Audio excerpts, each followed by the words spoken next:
football on a Saturday night. After the most tumultuous offseason in the sport's history, two FCS powers led by talented rosters kick off the 2020 season in Montgomery, Alabama. 11th-ranked Central Arkansas taking on 13th-ranked Austin Peay as we welcome you to the 2020 Guardian Credit Union FCS kickoff on ESPN, presented by Geico. Here's what we know about college football as of August 29th. 6 FBS conferences plan to play this season. 4 of them have postponed, most notably the Big Ten and the Pac-12 out of the Power 5, and 15 of the 126 FCS programs plan to play. And with that, it is my honor to officially welcome you to the start of the 2020 college football season. Alongside Mike Golick Jr., I am Matt Berry. Third member of our team, Lauren Sisler, is going to join us in a minute. But Mike, for the last 5 months, we've had a few questions. Will they? Won't they? How will they? And tonight we get to answer them. We get that answer because here we are now. Matt, I played a lot of night games. None of them feel quite as momentum as this one. We've been waiting, and we know for one certain thing, it's going to look unlike anything we've ever seen in college football history because of the COVID-19 pandemic. These are some of the protocols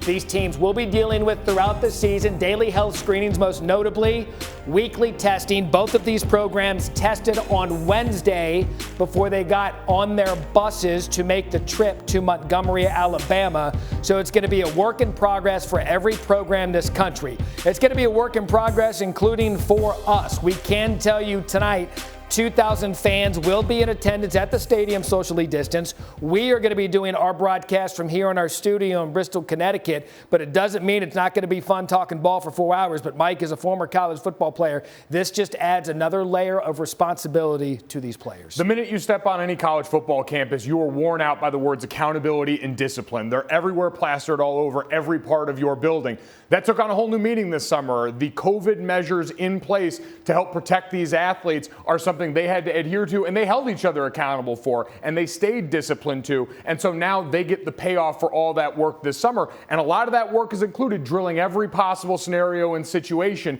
in this. Who will be on the field, who won't be on the field, coaches, players. And tonight, we don't know if it is COVID related, but we do know that Austin Peay is going to have to respond early to not having one of their best players in the lineup. Yeah, their preseason offensive player of the year, D'Angelo Wilson, their star receiver, did not make the trip to Montgomery, Alabama. He will not play for the Governors tonight. Now, one of the big things everybody's going to be watching for, Mike Golick, it's going to look like football. It's going to sound like football. But what will the sidelines, what will everything encompass during tonight's game? For more on that, we send it to the third member of our team, and Lauren Sisler. Lauren, good evening. Matt, there are a multitude of protocols here on the sidelines tonight to ensure the health and safety of everyone that is on this field. Most notably, you will see that every coach and every player will be wearing a mask and or a gaiter when not on the field of play. You will also see that the sidelines have been extended in the team area now to the 15-yard line. Plastic cups will also be used as opposed to water bottles to ensure they are disposed of after each use. And I'll tell you guys, after talking to the coaches and quarterbacks from each team this week, they are bought in, willing to follow every protocol and do whatever it takes to play the sport that they love. And tonight, they want to set a precedent for all of college football. Lauren, that is perfectly said. Jeremiah Oatsfall, quarterback for Austin Peay, that's what he had to say about it. We want to set the tone for college football. As for Braylon Smith, look at this. Start quarterback, Central Arkansas. He said, we know it's at stake. We're trusted to do the right thing. Sit tight, buckle up. College football returns after the break. The Guardian Credit Union FCS Kickoff, presented on ESPN by Geico, is brought to you by Arby's. Arby's, we have the meats. And Boost Mobile's all-new Shrink It plan, a brand new way to mobile. Visit boostmobile.com for more. Austin Peay, Central Arkansas, getting set to kick off the 2020 college football season here on ESPN. Mike Golick Jr., Matt Berry, Lauren Sisler alongside. It will be a fun evening here in Montgomery, Alabama. I am not a weatherman, but I can tell you it's football weather. 81 degrees, partly cloudy, not much wind to speak of, which means we are getting set to play a little football. Central Arkansas has won the toss. They will defer. Austin Peay will get the ball first. And throughout the past couple of weeks, social unity has been a topic, and that is Central Arkansas. They said before the game a demonstration of social unity at the opening kickoff will be all of them raising their fists for the opening kickoff of tonight's season. Number 12, Nathan Peay.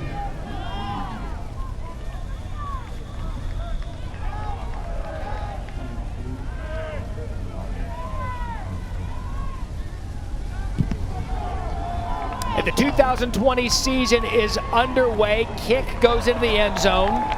That's where we'll see Austin Peay's offense take over the 25-yard line, and that conversation stops and starts with their quarterback, Jeremiah Oatsfall. Jeremiah Oatsfall, who was injured in this very game last year and is chomping at the bit to get back on the field. This guy is a leader in every sense of the word, a great signal caller, a great family behind him. He is someone so grounded in his faith, took 7 teammates on a mission trip to Uganda, and has now come back after that injury. I think as charged as anyone. We know this offseason has been a difficult one for all athletes to weather, but especially coming off losing last season, I think he's especially primed for a hell of a comeback this year. And we'll get to know Oatsfall throughout the evening, his remarkable story about his family, but again, injured in this game last year, 8th play, week 2. He looks to return Austin Peay to their 11-win glory from a year ago.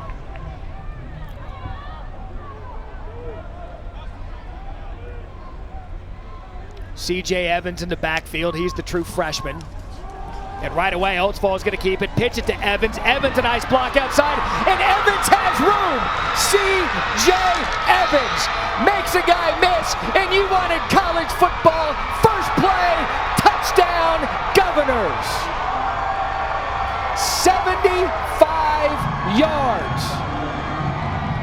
And Mike Golick Jr., how about that to kick off the 2020 season? Matt, it feels like we've been preparing for this game for a month leading up to this, and we could have prepared for every situation. What if I told you Austin Peay would kickstart your season with a little full house backfield, speed option to the edge for a 70-plus yard touchdown? Is that something you might be interested in? You know what? If I was scripting this, I wouldn't have scripted it any better for that for Austin Peay. C.J. Evans, the true freshman, the quarterback back, Jeremiah Oatsfall in the first play of the game of the 2020 season. I hope that that's indicative of what we're about to see not only tonight, but every Saturday now until the end of the year. Grant Paulette on to kick. It is good. And 16 seconds into the game, we have 7-0 Golick Jr. What a play here to begin. Incredible stuff, and we asked Tim Zetz, their offensive coordinator, would there be any hesitance to run Jeremiah Oatsfall considering he was injured on a design QB run? You see the cutback in the open field by C.J. Evans here. And let's get a shot of the big boys up front going to work on this. You see the cuts, the misdirection there, creating some hesitance by the linebackers. That pulling guard gets someone to sit there just long enough, a little too flat-footed, and all of a sudden, C.J. Evans, how about the true freshman out the gate, his first play in college football? A true freshman, and we know the running backs were going to be a story for Austin Peay tonight. C.J., we said, a true freshman. Brian Sneed, the transfer from Ohio State, he figures to add to the running game. But my guess, if Evans Jr. is going to start his career with run rush, 75 yards, Crystal, he might be in there for quite some time. What a way to get this thing started. The only true freshman on the offensive or defensive two deep for Austin Peay. That's a way to earn trust early on in this, and the adrenaline, managing that early on in this game was always going to be a challenge in any opening game, let alone the first one kicking off college football. That's how you get it done. So Grant Paulette set to kick, Cameron Myers and Christian Richmond deep to receive for the Bears. They return this kick. Golick Jr., I'm just going to take my headset off. And it's going to be returned by Myers. And he'll be brought down by a host of Governors. Well, they'll take over. Braylon Smith and the Bears at the 20-yard line. An experienced quarterback and a great player to lead this offense. A great player. And listen, this team knows a thing or two in UCA about great quarterbacks. How about a record setter last season, the single season leader in yards and tied in touchdowns, and does a little roping and riding in the meantime on this one. His offensive coordinator ranted and raved about his ability with a lasso and even more about his ability on the field. This is a top-notch leader and a guy who throws a hell of a deep ball. He was big in this game a year ago, 283 yards and 3 touchdowns. He has a set of receivers, Lawan Winningham and Tyler Hudson, both worth watching tonight. Both talented players in their own right. So first down and 10 for the Bears. The give to Kier Crossley, their tailback, and he takes it outside for a gain of 4. Tackled by Isaiah Norman.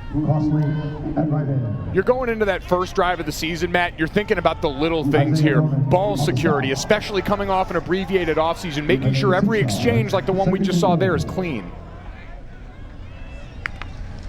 Now 2nd and 4, Smith to throw, throws it outside to Winningham. Winningham, one of their talented receivers, makes a couple of men miss, moves the chains, and a first down for Central Arkansas. Got a flag on the play.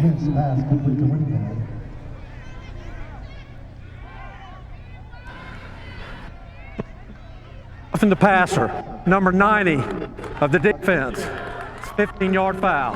Automatic first down. That penalty on Damian Barber. Take another look, Golick Jr.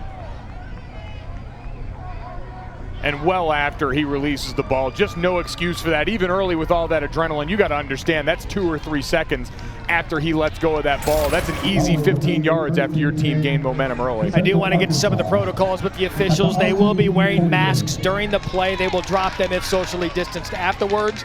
And they are using electronic whistles. We'll get into that throughout the evening. Smith again, another quick hit of that ball, skipped and falls incomplete, intended for Dwight Blakey. You look early on, the game plan seems to be try and get some easy completions laterally for Braylon Smith. And with a defense that loves to get downhill and attack as much as Austin Peay does, getting the ball into your hands of your playmakers and trying to break through that first wave is huge. I've got an earpiece inside this ear. So now 2nd and 10, just into Governor's territory.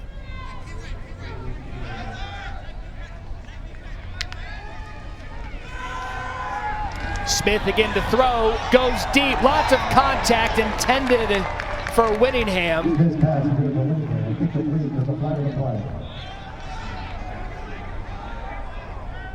Lots of pushing and shoving from Isaiah Norman on that one. This was a matchup that they took personally, losing this game last year on 2 late deep passes to guys like Winningham and Tyler Hudson. This defensive secondary has a lot of pride about it that comes from their coach.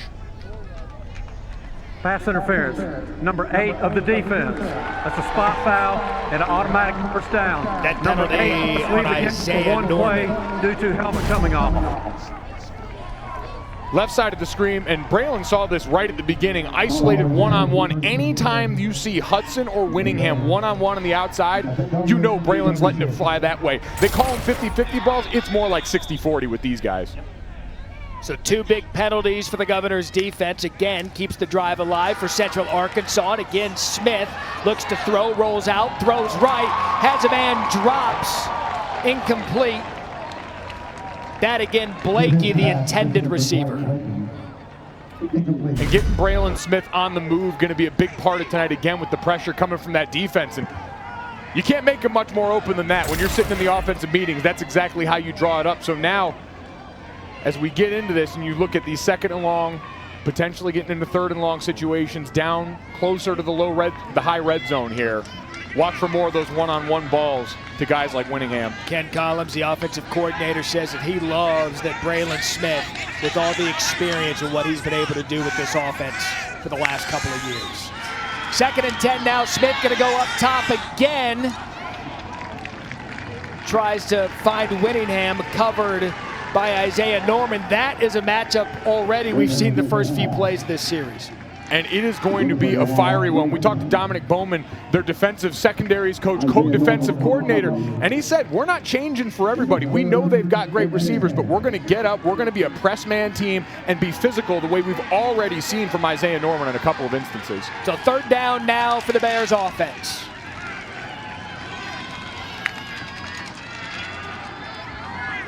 Smith steps up in the pocket, flips it ahead, to Crossley, and he's met by a host of Governors to bring up 4th down. Led by their talented linebacker, Jack McDonald. Early decision here for Nathan Brown. Early decision, I like the aggressive play. You come out firing right now. You saw the tone set on the other side here, and you know you've got 2 receivers on the outside that can win. You're going to get that too high shell and potentially room to move underneath if Braylon wants to take off for that 1st down. So Central Arkansas going to go forward on 4th down, their first offensive possession of the game.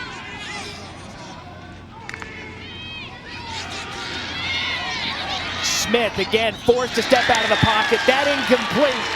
And Austin Peay's defense holds Braylon Smith's Central Arkansas offense. And they will take over. Did you miss college football? The answer is yes. We're back after this. Austin Peay up 7-0 early. The Guardian Credit Union FCS Kickoff is presented on ESPN by Geico. 15 minutes could save you 15% or more on car insurance. And in part by the city of Montgomery, Alabama, the capital of dreams. Throughout the evening, we will celebrate FCS football, which has turned out so many talented players, including some of those Hall of Famers we just showed you. Walter Payton, Phil Simms, the great Jerry Rice, and Charles Haley. But first things first, second possession for Oatsville, and the Governors scored on their first play, first possession. And there for the first time, we see Ohio State transfer Brian Sneed for 3 yards.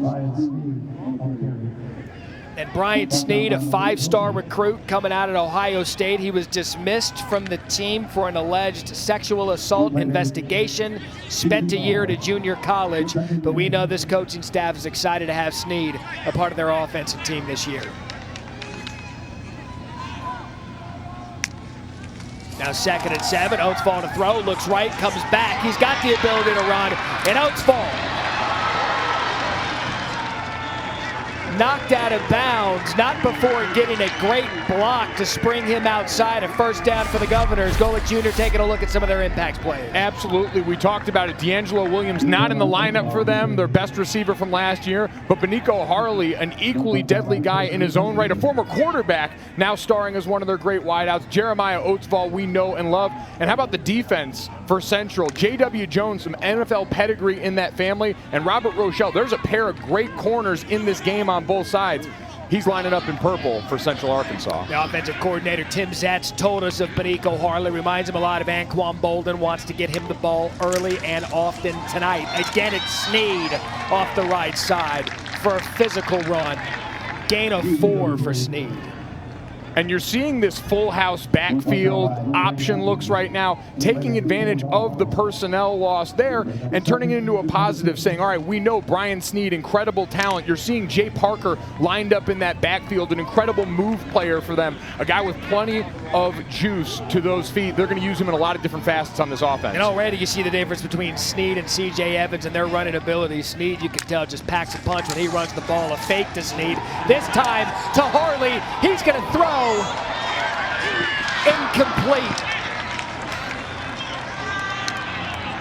And you had mentioned it. Harley, a former quarterback, they know that they've got that play available, intended for Eugene Minter, the tight end. We were looking at this one early, and you see all of the options set off that backfield formation. The southpaw there, taking a look at it. Great job by Central Arkansas, getting upfield and getting pressure, making him just uncomfortable enough to have to throw off balance for a receiver that had a chance. Jordan Pollard also in the area of that. So now 3rd and 6, ball just shy of the 50-yard line. Oatsville, ball out quick, ball falls incomplete. That intended for Garel Sumare. And the Bears defense, a nice job. 4th and 6. Picked up across the board, tries to make a tight throw, and just a great play on the ball by DeAndre Lamont on the other side. So we saw the Bears go for it when they had it 4th and 7. Austin Peay elects to punt. Cole Deeds set to punt for the Governors.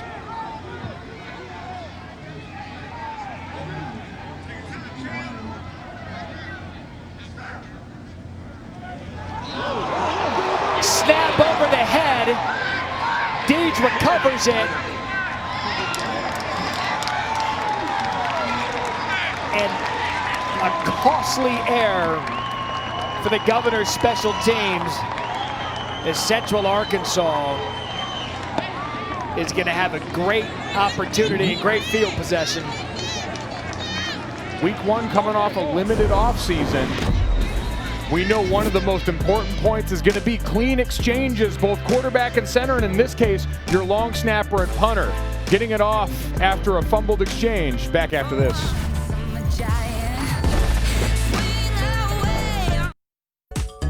To me, football means coming together to achieve a common goal with the same guys that you're going to make lifelong memories with. Passion, dedication, family, and friendship. College football represents opportunity. I wouldn't be able to be where I am today or have met the people that I've met if it wasn't for football.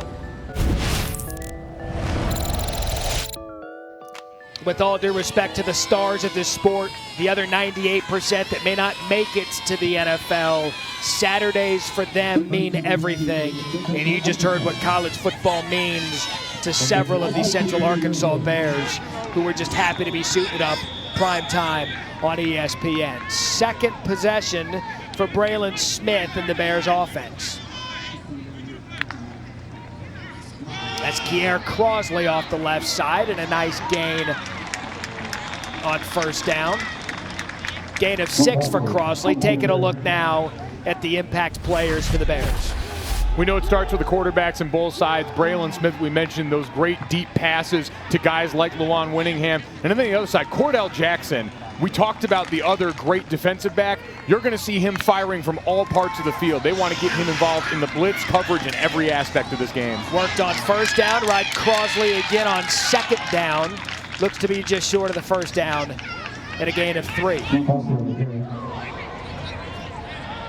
And you're going to see Central Arkansas work in and out of spread formations, some pro sets. They've got a variety of in their arsenal on offense. 3rd and short. Crosley again tries to bounce outside, and a great effort by Austin Peay's defense, tackled by Terrell Vassell. Terrell Vassell came over from Villanova, a 2-year player for them. Firing and filling downhill, a great job on that run fit. Getting penetration is what this Austin Peay defense lives for. They want to knife up field, try and get you to move laterally like they did on that last run, and then all hats to the ball. Think Seattle Seahawks and that swarm defense. Second consecutive possession. Central Arkansas is going to go forward on 4th down. Smith to throw. Forced out of the pocket, throws on the run, incomplete. Intended for Gerard Barnes. And another stop, and there's the first look we get at the star, Cordell Jackson for Austin Peay, Governor's hold. And you see the pressure forcing Braylon out to the right from Terrell Lucas at that defensive end spot. And then you get 13 closing. Cordell Jackson, he might only be 5'9", but he is shot out of a cannon everywhere he goes on this field. He is a player that from the time he stepped on this campus has played with a chip on his shoulder. Comes from Birmingham, Alabama. Coach Bowman, their DB's coach, said, me and you got one thing in common. Alabama didn't want either of us, and he plays with that chip. They play the entire time with that. So here comes Oatsfall and the Governor's offense. Again, a pitch outside to Evans. It's no 75-yard touchdown run on your first run, but it'll do for 2 for the Governors. I'm never not going to be 300 pounds at heart, and so seeing the receivers they've got in the backfield sets coming across the line, getting involved in the blocking schemes, and we've seen them lay some pretty big hits already, that warms my very meaty heart. What's your playing weight right now? What do you at? We're a solid 260 post-quarantine, which feels like an act of God. I mean, you like tweeting about eating a tub of ice cream every day, so I was just curious. The brand is strong, Matt. 2nd and 8.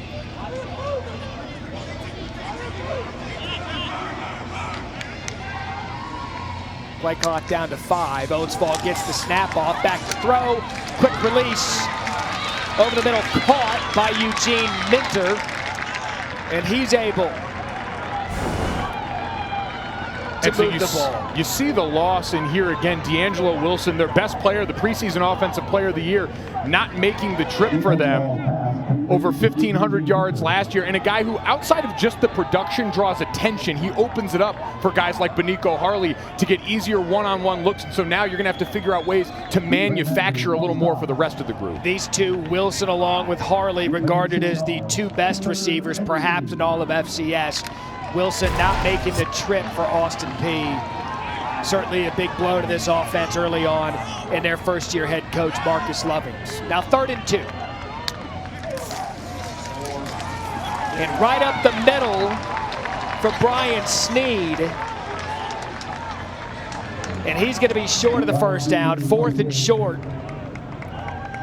Just a great play in the backfield by Jalen Bedell, knifing across the face of the guard, getting upfield and stopping that one short. And another 4th down attempt. Let's see if the quarterback gets involved in the run game. So already our 3rd 4th down attempt if Oatsville and the Governors take the snap. Tim Zett said, scared money don't make money.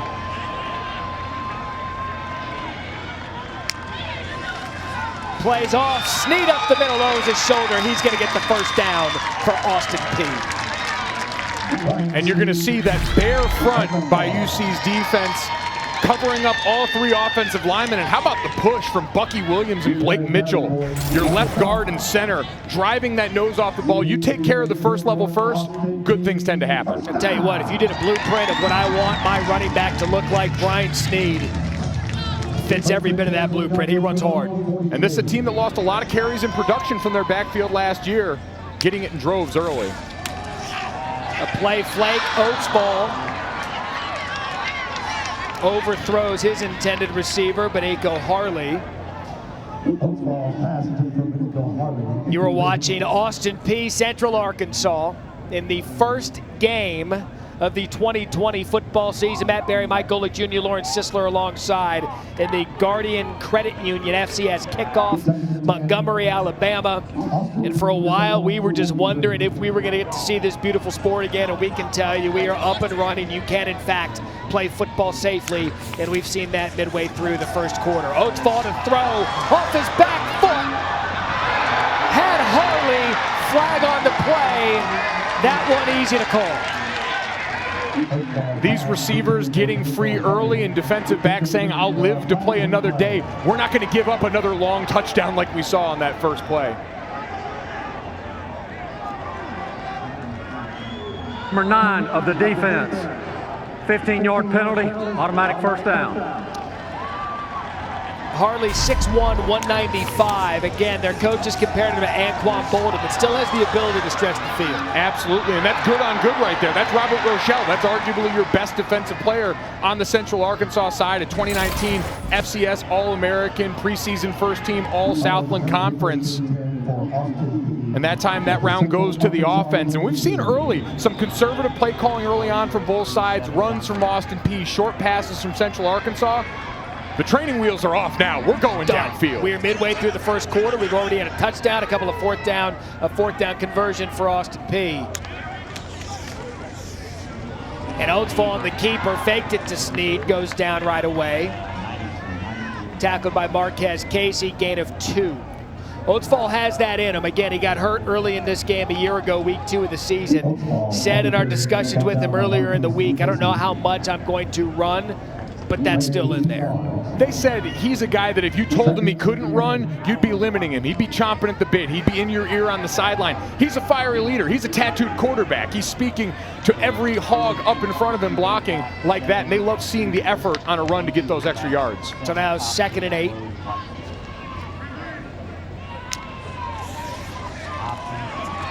This time Oatsville keeps it again.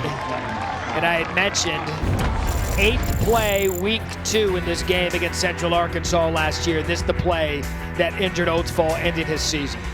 Really similar to what we just saw. Trying to make someone miss upfield and you just plant wrong. That Liz Frank injury sidelined him, and he said it was a perspective change. He got to take off the helmet and put on the headset. and start to help out from that standpoint. Realized how much he enjoyed coaching. Told us it was a blessing in disguise because in injury, having to watch Javon Craig lead the team, who's now on the staff, he said he now knows that he wants to be a coach, and he uses the injury as a blessing to help him through and figure out what he wants to do. So a big third down now for Oatsville and the Governor's offense, and a quick throw over the middle behind his receiver. Intended for Minter, falls incomplete. And Matt, what you're seeing early from Jeremiah Oatsville is a little issue on some of the timing routes, some of the short area things. Everyone's had a fine time going deep and trying to throw up these 50-50 balls, but it's over the middle where all of a sudden that timing disrupted by this offseason, you don't have nearly as much time under task with those receivers, and now all of a sudden it leads to little off-target throws like that. I will say, early on, we had wondered with no spring ball and your camp kind of wonky, not as sloppy as I think both coaches were concerned. You had the special teams gaff a minute ago, and we'll see if they can get a punt off cleanly for Central Arkansas this time. Cole needs to kick, snap low, but he's able to get it off. And it's going to be down at the 13-yard line. So that's where we'll see Braylon Smith and Central Arkansas take over. Down 7-0, 4 minutes left in the first quarter. College football here on ESPN. Monday, BYU and Navy meeting our Labor Day primetime college football matchup. Last time they met, 1989, old Ty Detmer led the Cougars over the midshipmen in Annapolis. Reese Davis, a great Kirk Herbstreit on the call, 8 Eastern on ESPN and the ESPN app. I know they are watching tonight, excited for the return of college football, as is that guy, wondering he's like, human, are you going to bring me to the game? You know what? Ask and you shall receive. This is a good boy-friendly game, and certainly a dog-friendly broadcast, Matt. Again, 2,000 fans tonight, socially distanced. Good to see some sort of fan experience in Montgomery at the Crampton Bowl, state capital of the great state of Alabama. Braylon Smith and the Bears with the ball, 13-yard line, a play fake, quick throw over the middle, tipped, falls incomplete. Jack McDonald got his hands on it early.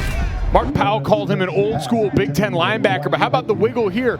Bites on the fake a little bit, but gets back in that hole in time, and they're trying to suck him down with that play-action fake. Not fooled, gets up, makes a great play. So Cameron Myers now in the backfield.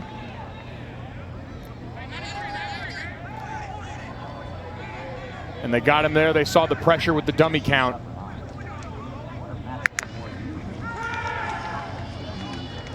Smith again to throw, drops it to Myers out of the backfield. And a quick tackle again. Jack McDonald on the tackle.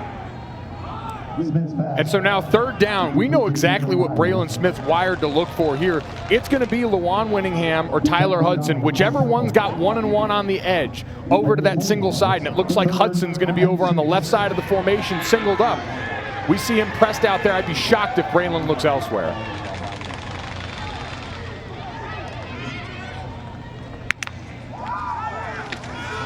And a quick handoff to Myers, who breaks it off the left side. And a big gain for Cameron Myers, moves the chains, 24-yard first down Bears. And so you see the 5-man pressure up front coming from all angles and hit him with the draw. Great job by Toby Sanderson, the center, absorbing the blitz there, walling off the defenders and giving his rusher a lane. You want to stop a blitzing defense, hit him with a couple of those early. And a big first down for the Bears, who hadn't been able to get really anything going on those fourth down conversions. That pass falls incomplete, intended for Lawan Winningham.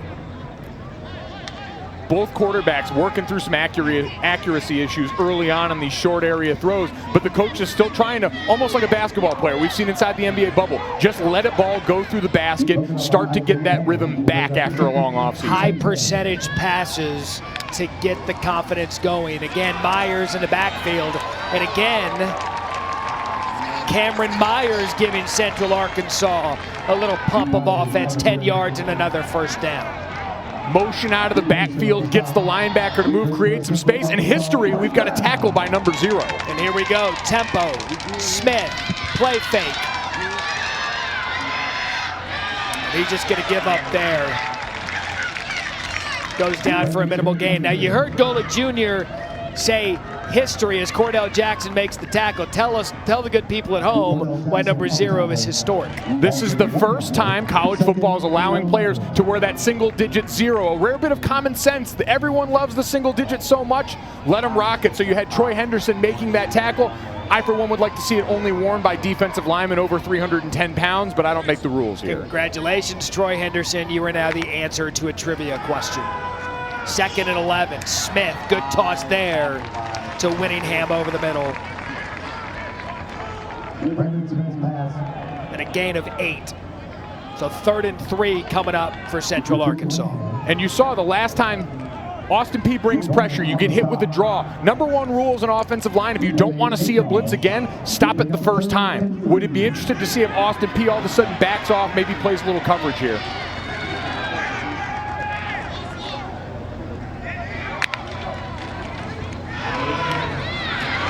This time, nothing doing for Cameron Myers, held for no gain. And this has been down the distance, right around the same portion of the field here. There's 1:30 left in the first quarter where we've seen them go for it 2 prior times. May as well stay out there and do it again. And a lot of the play calls have been indicative of a team that understood on 3rd down they were going for it on 4th. And so you can make sure you're calling a play, setting yourself for another manageable down and distance here. Already 0 for 2 on 4th down tonight.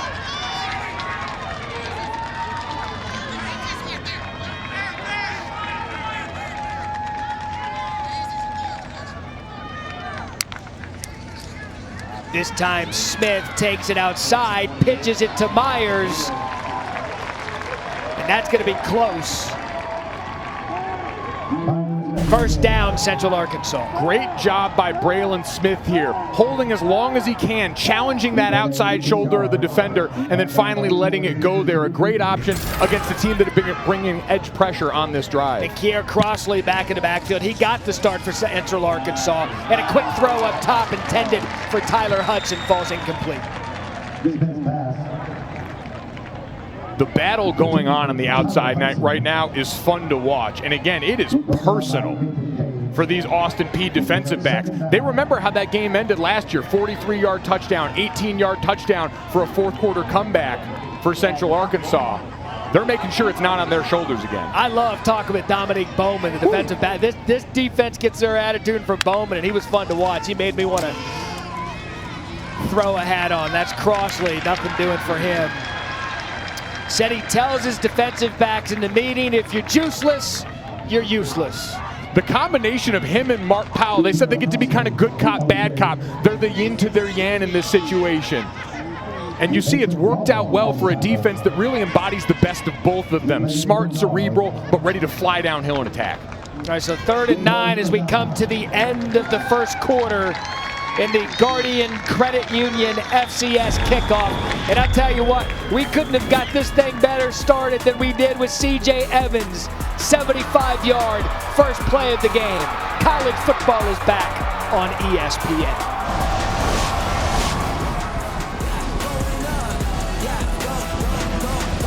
Throughout the world of sports, we've seen social justice take front and center.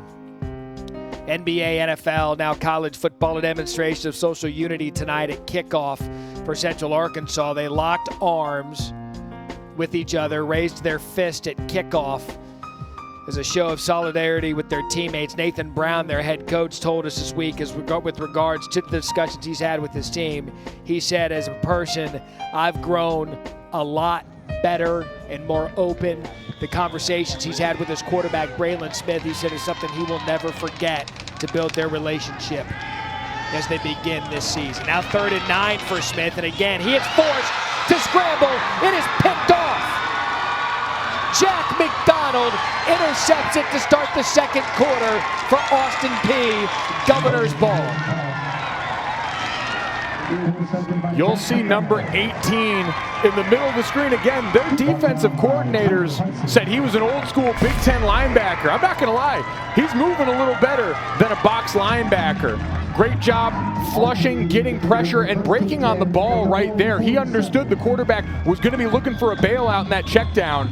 Breaks on the ball, makes a hell of a play. Turnovers, miscues on special teams. We knew they were going to be a part of this game, showing up early. Preseason All-VC, OVC. for Jack McDonald. Showing every bit of it right there. Coaches love his motor. And so it'll be Jeremiah Oatsfall and the Governor's offense taking over.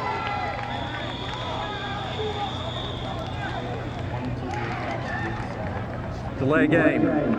Number 6 of the offense. 5-yard penalty. First down.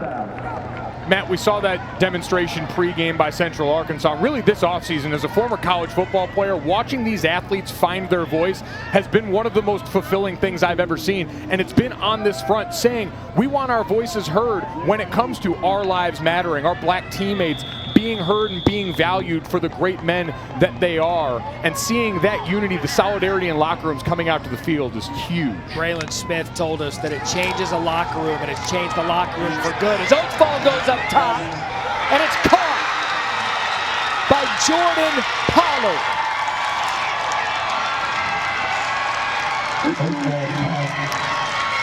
What a catch by Pollard, 37 yards and a first down for the Governors. And getting up to the line and getting ready to go. This is a team that did a lot more hurry up as an offense last year. Off-season limitations were going to make that hard, but a great spot to pick and choose when to pick up the pace. And how about C.J. Evans? He won't go down, taking the ball inside the 10, tackled by T.J. Campbell. Another look at that catch from Pollard. Great concentration again. The hand fighting going on all day on the outside here. This time between DeAndre Lamont and Pollard there. Great focus to be able to come back, make that back shoulder catch, and set them up for a great trip in the red zone. I'll tell you what, Golick Jr., if there's been a storyline for this Austin Peay offense, it has been these running backs, C.J. Evans, Brian Sneed. A look there from Pollard stepping up without D'Angelo Wilson, their star receiver, making the trip.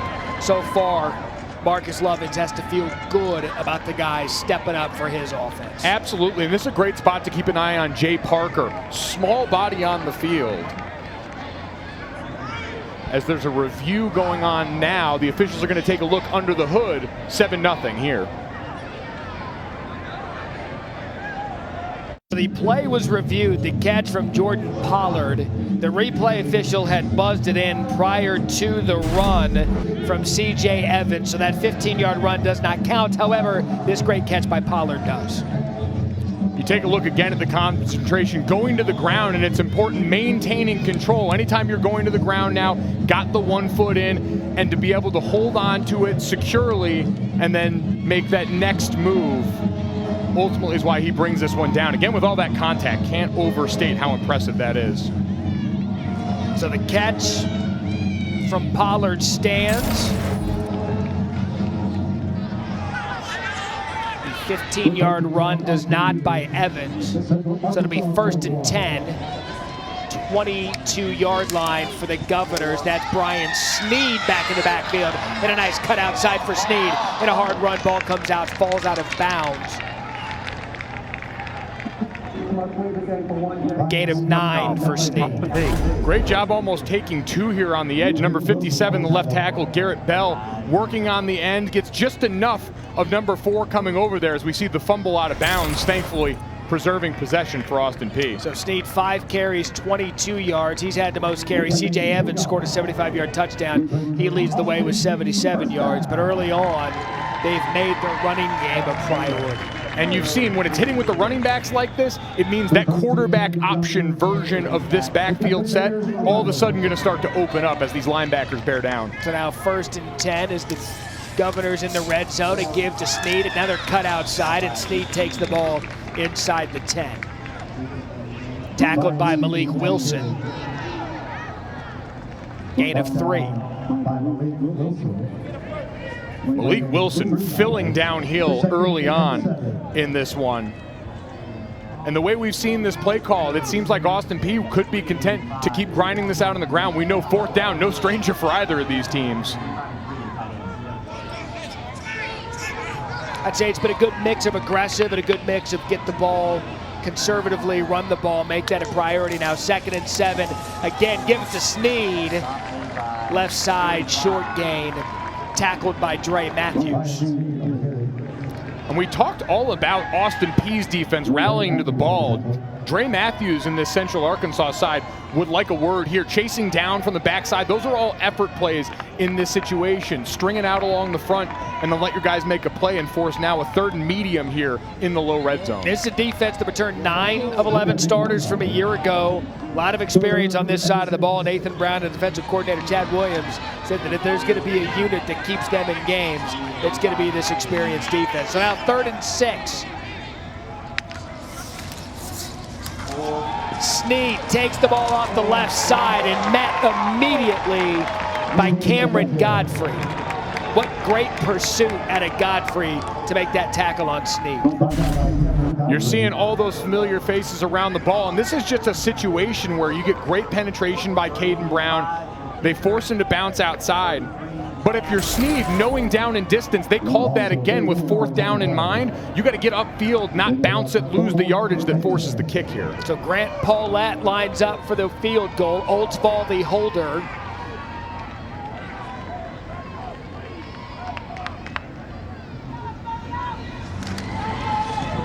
Snap, clean, kick up and good.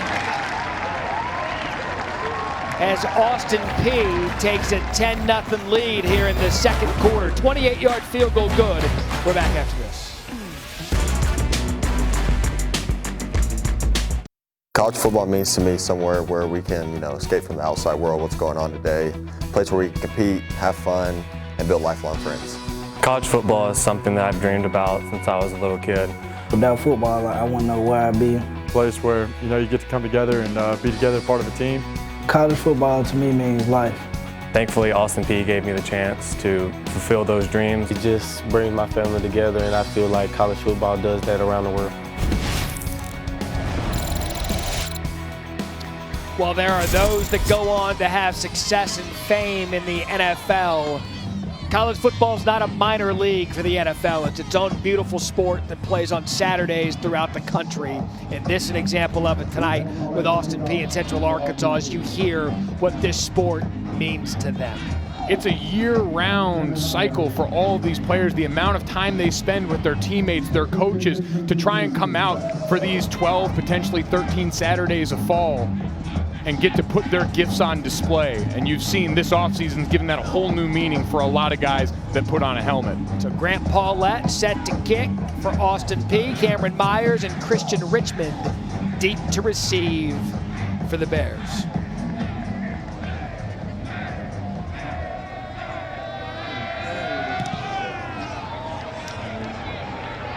Paulette's kick goes into the end zone, a touchback for Central Arkansas. And coming up next Monday, BYU and Navy meet in our Labor Day primetime college football matchup. The last time they met, 1989.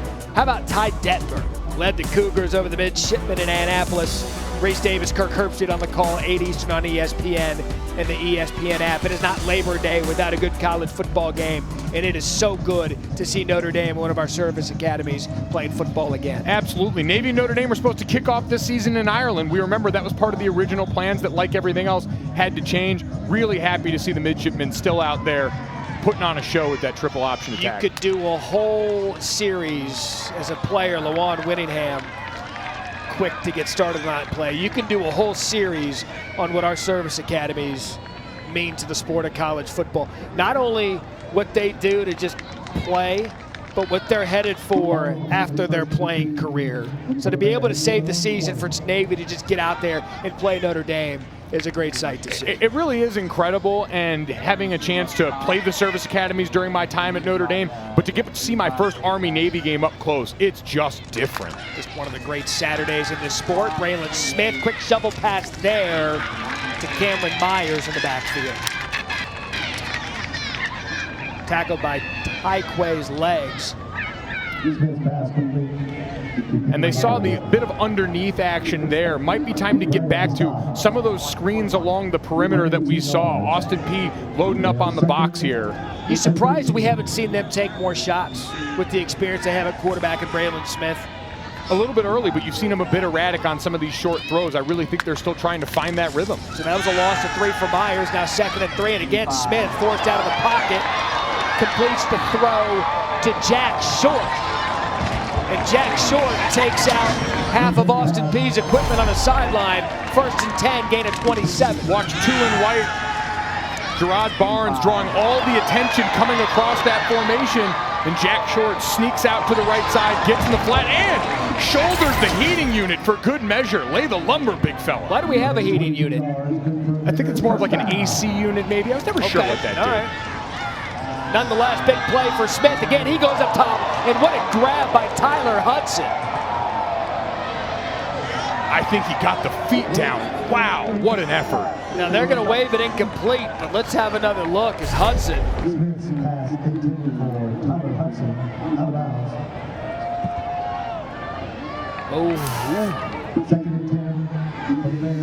Trying to toe tap by the sideline. I think Braylon Smith heard us talking in studio, as this should be a great look at it. With that left foot. It's the timing of that left hand and left foot. Tyler Hudson, Southman freshman of the year last year. Smith, again, he's had to play a lot of this game out of the pocket. Pass falls incomplete. Let's go down to our Lauren Sisler.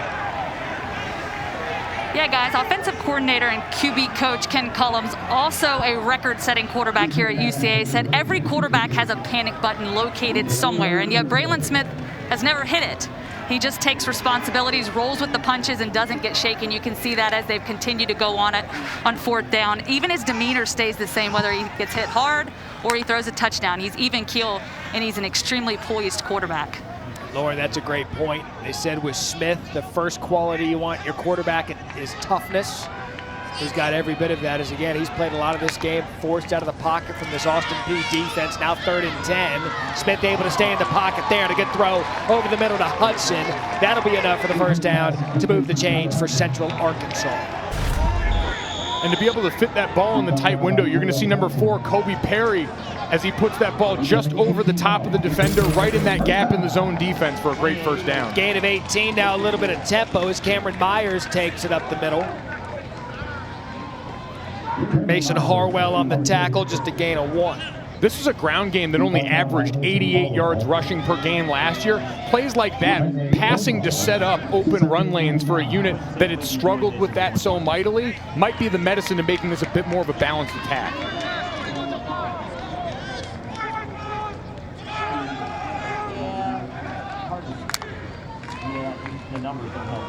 Myers off the left side, makes a nice little wiggle there at the line of scrimmage. Tackled by Cameron Miller, good for 7, gonna be 3rd and short. That ground game opened up now. Let's see, we always called these the money downs. In obvious situations, you work all offseason so that when everyone in the stadium knows you're going to run or pass, you're out here and able to execute. Expect Austin Peay to load up the box. You see the personnel change going right now. Some bigger bodies, some fresh bodies making their way on the field for an important 3rd down. And selfishly, as an offensive lineman, this one you guys get to eat. 3rd and short. You want to go out there and say, Coach, let us lean on him up front. See if they lean on him up front with Cameron Myers. Smith, however, is going to throw quick over the middle, and a quick completion going to be good enough for a 1st down caught by Dwight Blake. The stat line only says 7 of 18 right now, 8 of 19, excuse me, for Braylon Smith. But this drive, we've seen a lot more of these connections. The accuracy starting to tick up, finding that rhythm as we get to the middle of the 2nd quarter. So again, the tempo out of Central Arkansas. Now inside the Austin Peay 20 up the middle, immediately tackled. Great defensive play by number 4, Kobe Perry. Linebacker number 33, Cameron Miller, meeting the back in the hole on that one. You saw the lead by the tight end. He fits that, and it allows that ball carrier to stop for just a second, long enough for them to track him down from the backside.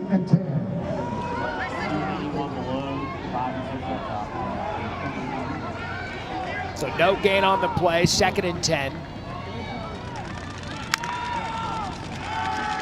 Smith looks left, throws left, and again another quick hit and a completion for Central Arkansas. That Jared Barnes, tackled by Troy Henderson. field shrinks now, you start to get down into the low red zone here around the 12-yard line. This Austin Peay defense has been sitting back, 2 high safeties. We know what they want to do. Close off the middle of the field, harass the quarterback. Let's see if they get aggressive down here. That our first timeout of the game. As Central Arkansas driving down 10-0 here midway through the second. The Guardian Credit Union FCS Kickoff, presented on ESPN by Geico, is brought to you by Guardian Credit Union. Think local. Think Guardian. Guardian Credit Union, where you belong. And Corona Extra. Find your beach. Hall of Famers, Terrell Owens, Super Bowl champions, Adam Vinatieri, all a part of the great college football played at the FCS level. 2,000 fans allowed in the stadium tonight to watch the Guardian Credit Union FCS kickoff. Right now, Austin Peay up 10-0 midway through the second quarter. Matt Berry, Mike Golick Jr., Lawrence Sisler on the broadcast. 3rd and 3 for Smith and the Bears. He goes back shoulder, intended for Whittingham, and it falls incomplete. I think Whittingham wanted a flag. That's the battle we've seen all night. Isaiah Norman, number 8 for that Austin Peay defense, and Whittingham battling. And give these refs credit, they are letting them go after it. You've been given the green light to be physical on the perimeter, and these DBs taking full advantage of it. As you see there, hand on the chest plate, looks like obvious interference and a missed call. So a field goal attempt for Hayden Ray to get the Bears on the board from 30 yards out. Kick up and good. So the first points of the night for Central Arkansas, 10-3. Is the offense for the Bears a little slow to start? Lawrence Sisler, what have you seen down there on the sidelines? Yeah, one big observation I'm seeing is with the masks and Coach Brown having to pull that mask up and down constantly as he's trying to communicate with the guys on the field and then communicate into his headset. And it appears that he's really having trouble conveying that message to the guys in an efficient manner and to where they can hear him and see his audibles. And I'll tell you, as a guy, Nathan Brown, who could sling it in his own right here at Central Arkansas, holds just about every quarterback record this school has. As a quarterback and someone who's used to the communication, that's got to be driving him nuts. Got to be immensely frustrating. We see you can practice that during the course of fall camp all you want, leading up to it, but when you get to those game reps and all of a sudden it counts for real, you hear that frustration mount. But you mentioned all the passing yards on this. How about Nathan Brown, Ken Collins, also former Central Arkansas quarterback, as well as tight ends coach Ryan Howard. Between the three of them, 20,450 passing yards, 181 touchdowns, all for Central Arkansas. I tell you, these guys, they can send it still probably in practice as Hughes Ford set to kick off for Central Arkansas after scoring their first points, now 10-3. Benico Harley deep to receive for the Bears, along with Leland Wilhoit. And Benico an opportunity to return this, takes it outside the 15, then immediately just shy of the 20. The next stop on the F1 schedule is the Rolex Belgian Grand Prix at the legendary Spa circuit. 3-time champ Lewis Hamilton continues to dominate this season's driver's standings. Tomorrow, 9 a.m. Eastern, ESPN and the ESPN app. If you've never been to Belgium, visit. Beautiful place. Great waffles. That's about all I know, Matt. Great beer. Beer and waffles honestly sounds like a trip you and I could handle. Sounds like a kegs and eggs breakfast on a Saturday morning as we get Oatsville and that Governor's offense back out onto the field. C.J. Evans, the deep back. Oatsville to throw deep. Pass nearly intercepted, flag on the play. That Robert Rochelle on the coverage.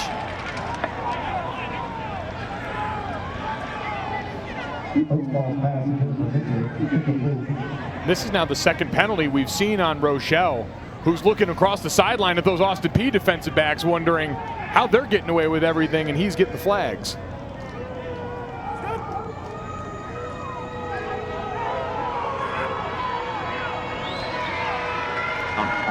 This is an important play out of this formation for Austin Peay. We've seen this full house backfield, and now show passing action off this, and you see the grabbing and holding right there on Eugene Minner there. Obvious pass interference, but to now show that out of that look, one that's been primarily run for them through the first quarter and a half here of play, creates some, a sense of disguise now for the defense, a little uncertainty. It was one-on-one coverage with Minter, and Minter's an athletic tight end, 6'4", 225. We've seen Oatsfall target him a number of times tonight. Just another added weapon for the Governor's offense. Now 1st and 10 on the 37-yard line.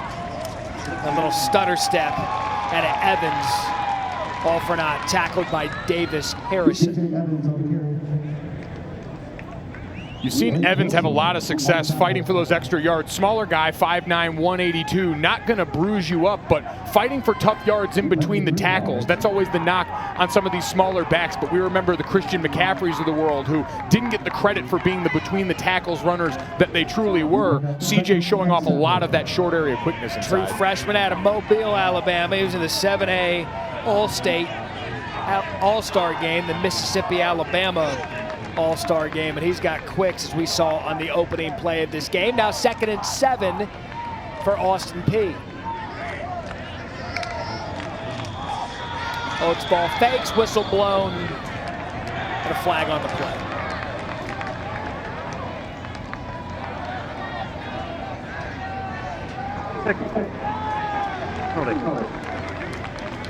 So technology for the officials early tonight. They're using electronic whistles.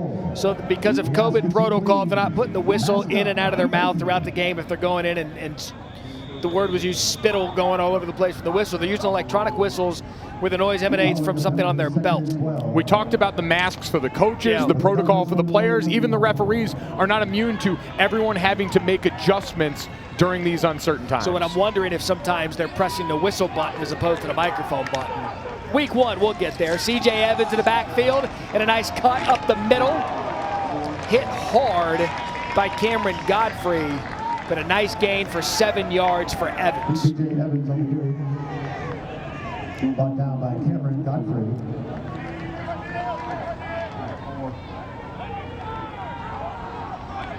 87 yards on the night. We know a lot of that coming in one run as he gets a blow right now.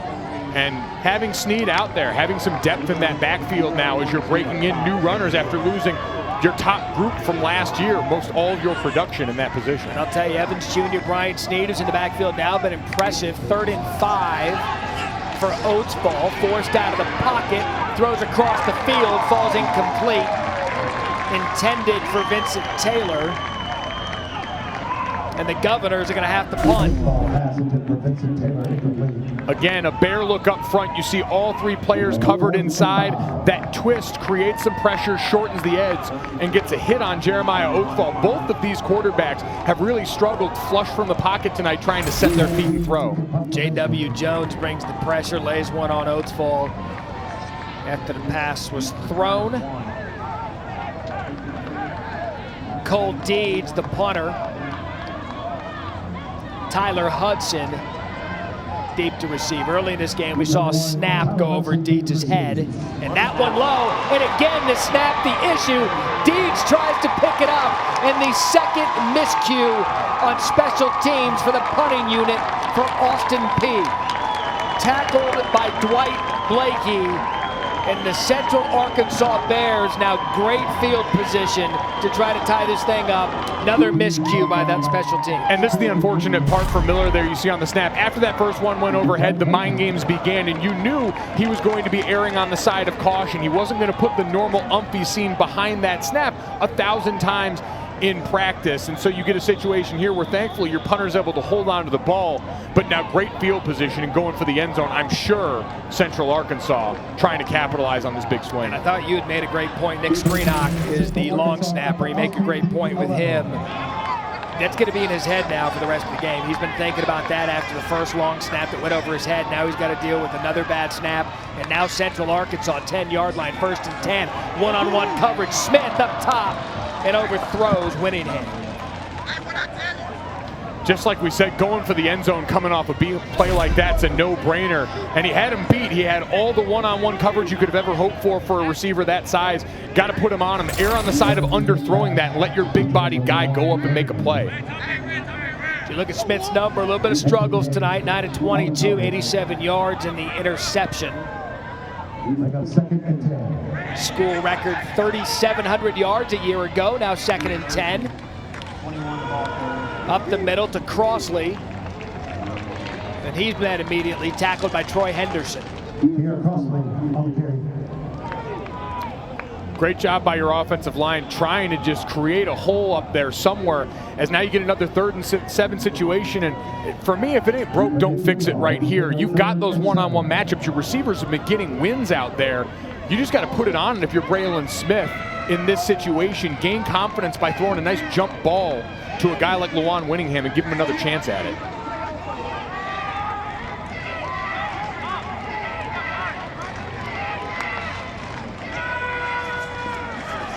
Smith steps up in the pocket. He is brought down immediately by Matthew Gale in a big stop for the Governor's offense after the miscue on special teams, forcing a field goal now for Central Arkansas. Defense runs out on the field yelling sudden change, isn't able to bow up in that situation. That time, a great job by Gale getting loose, big play, big shimmy to follow. So Hayden Ray on for his 2nd field goal attempt.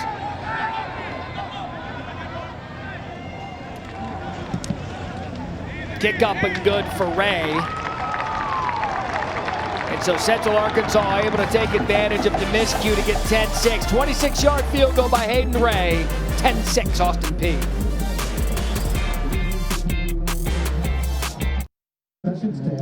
Matt Berry, Mike Golick Jr., Lauren Sisler on the call tonight. Happy to have college football back 2020.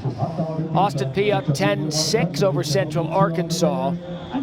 The Guardian Credit Union FCS kickoff being played in Montgomery, Alabama, state capital, the great state of Alabama. And throughout everything that we've been through with COVID, Hurricane Laura that moves through the area, it is just so good to see on a Saturday at the end of August as we approach September and Labor Day weekend. So good to see college football back on a Saturday night. Hughes Ford set to kick. Central Arkansas was able to get on the board with a couple of field goals. Now 10-6. Nathan Page, Leland Wilhoit deep to receive for the Governors.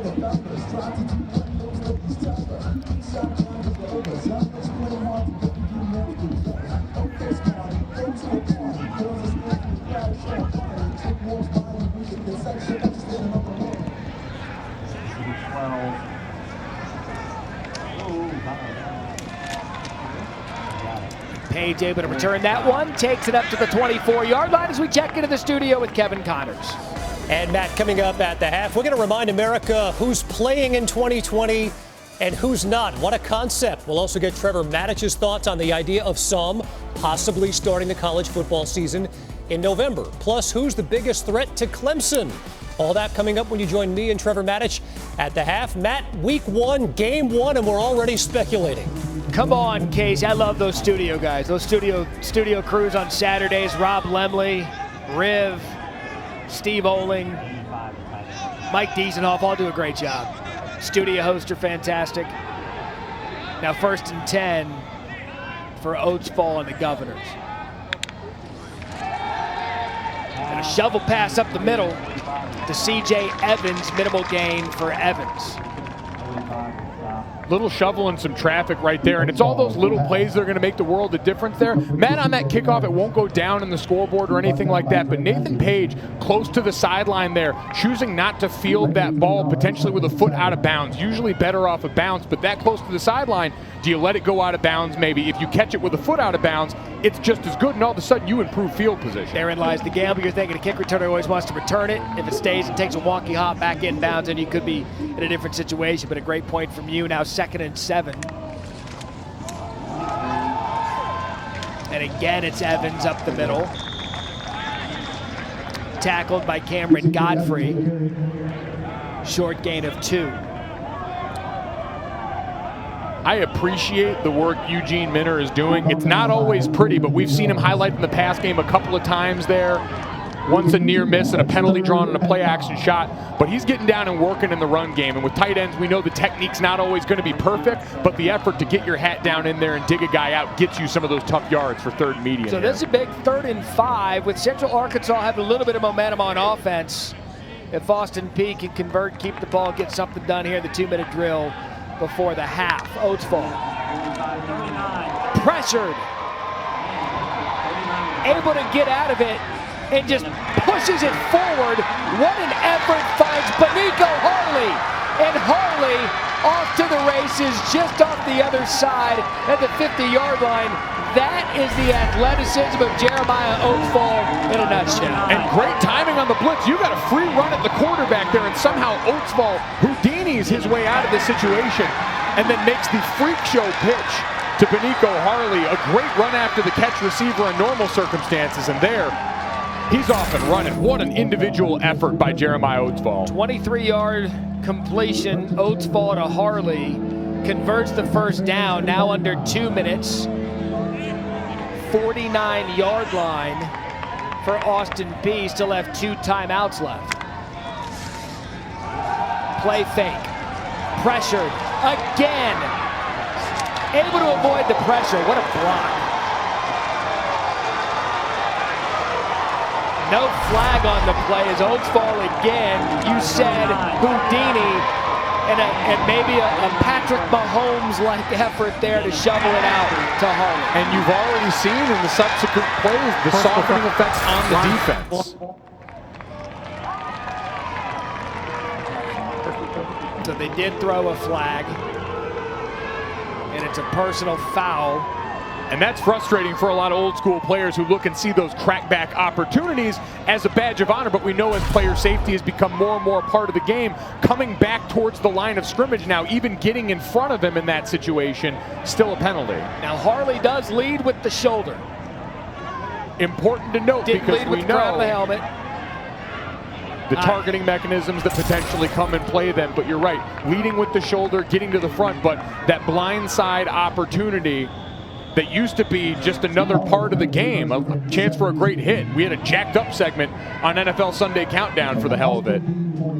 But it's a different age and a different time, and understandably so, given the safety precautions needed in the game. Thought it was a good looking hit. Brian Snead, Oatsfall falls and fumbles it on the pitch as he looks to pitch it to Snead. And Oatsfall still down on the ground as he comes up a little limpy on his right ankle. But you clearly see him lose his footing as he's trying to pitch the ball back to Snead. Ball on the turf. DeAndre Lamont recovers for Central Arkansas. You see coming across here, his feet get tripped up with number 1, Jay Parker, who's coming underneath as that sort of underneath shovel option there. Loses his footing, and then the bad pitch after that. Right here, another look at it. Their feet get tangled up. And I'm sure for Jeremiah Oatsfall, a lot of that limp was mental, thinking, not again, not after what happened last year in this very same game. That's a flashback injury again. Oatsfall lost for the season a year ago in this game. It was the second game of the year. Liz Frank injury, had surgery on it. But able to get off the field. Now Braylon Smith, and the Bears look to take advantage. Rolls to his left, throws across his body, and it's intercepted. Picked off by Nathan Page. And more of these struggles outside of the pocket for both quarterbacks. You saw nothing but daylight right in front of Braylon Smith, taking the easy win in a situation like that, coming off the turnover. We know you want to go for broke coming off of that last play, that turnover by Austin Peay, but tries to throw back across his body as there's a flag down.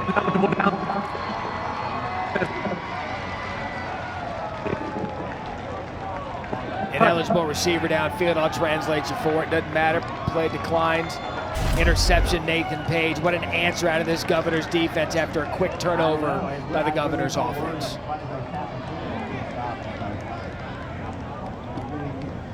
Scanning the field there, thought he had it open, and just as an example of rolling out away from your throwing arm, not being able to get enough power underneath it to put it over that defender for a wide open Tyler Hudson in the back corner. Yeah, you see Hudson wide open. You know what he sees, but again, when you're rolling to your left and have to torque your body to get it out to the right. It's nice when you're Patrick Mahomes. For the rest of humanity, unfortunately, those throws are a tremendous effort, and that time just not enough oomph behind that one as Austin Peay gets a reprieve after that fumble. All right, so 2 timeouts left, minute 8 left in the first half. What kind of ball play you expect for Oatsfall and the Governors here? So it's Evans straight up the middle. You wonder if they're going to be content and get out of the first half of the 10-6 lead. As we see a second ago, steps on the foot of his receiver.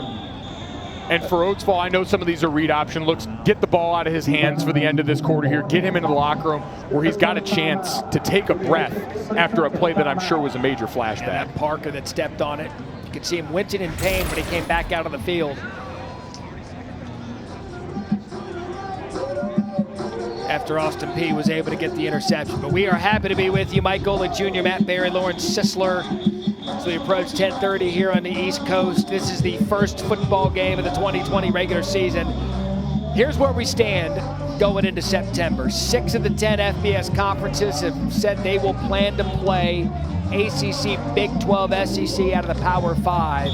And 4 FBS conferences have elected not to play. 2 out of the Power 5 and the Pac-12 and the Big 10. And then 15 of the 126 programs plan to play, which is not many. Central Arkansas, the most scheduled games of any FCS program, with 9. And with 3 FBS games on the schedule. Remember, after getting a win last year early in the season. So 2nd and 10 after the Central Arkansas timeout. Oatsfall runs, pitches immediately to Parker, and Parker takes a big hit by Nick Nakwasa. Nakwasa just knocked him big out of bounds. And again, getting that ball out of his hands early here. Jay Parker, not a big body, and felt every ounce of that hit. That's a good defensive name, Nakwasa. It does. Easy puns off that one. We're only human. We can only take so much. So another timeout for Central Arkansas. As they check on Parker. So Austin Peay, Central Arkansas scheduled this game. Both of their conferences had elected not to play. The Ohio Valley Conference and the Southland Conference, they will not play their regular seasons. They were allowed to schedule out-of-conference games, or at least 3 of them. Austin Peay, Central Arkansas tonight, Pittsburgh and Cincinnati. The COVID restrictions that have come up throughout the year. This is what's going to be facing college football throughout the season. The daily health screenings, the weekly testing, which will happen 72 hours before kickoff. But just another added element for these players, for these coaches, that goes along with everything else in preparing for a college football season. You're such a creature of habit when you get inside these facilities, and so adding it early in the summer when a lot of these programs got back, getting time to get used to that was pivotal for the success of a hopeful season.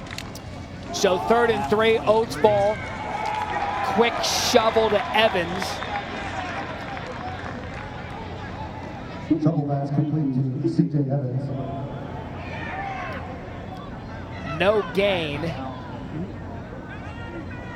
Brought down by Ajavius Brown. Bringing up a 4th and 3 for Austin Peay.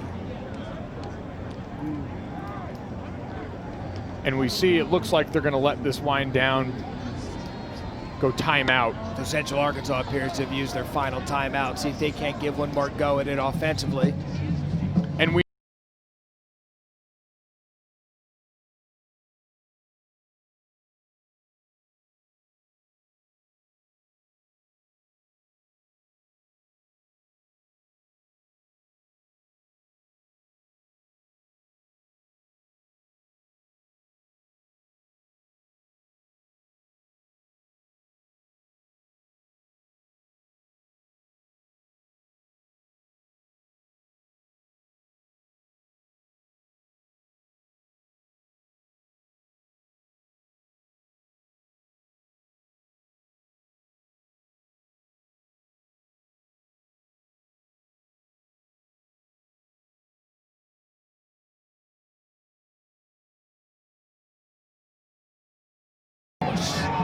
Fourth and 3,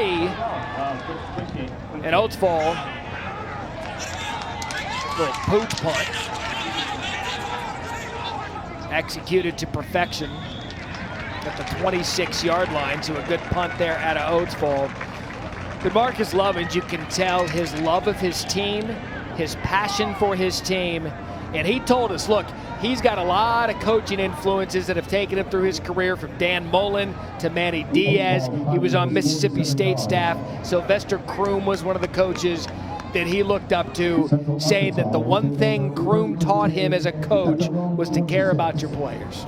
And that really seems to be the theme that's echoed through this. And you mentioned that extends to the coaching staff. There are a lot of former Mississippi State influences on this staff, a lot of coaches that have spent that time together. And so when that group is comfortable, it permeates down through the team. It allows you to turn the keys over to a leader like Jeremiah Oatsfall, who really has the pulse of this locker room. The best teams are always player-led, but make no mistake, that connection between head coach and your star is the foundation of any success. Tim Stetson, his offense has Joe Moorhead written all over it. He was able to execute that as whistles blow before the play.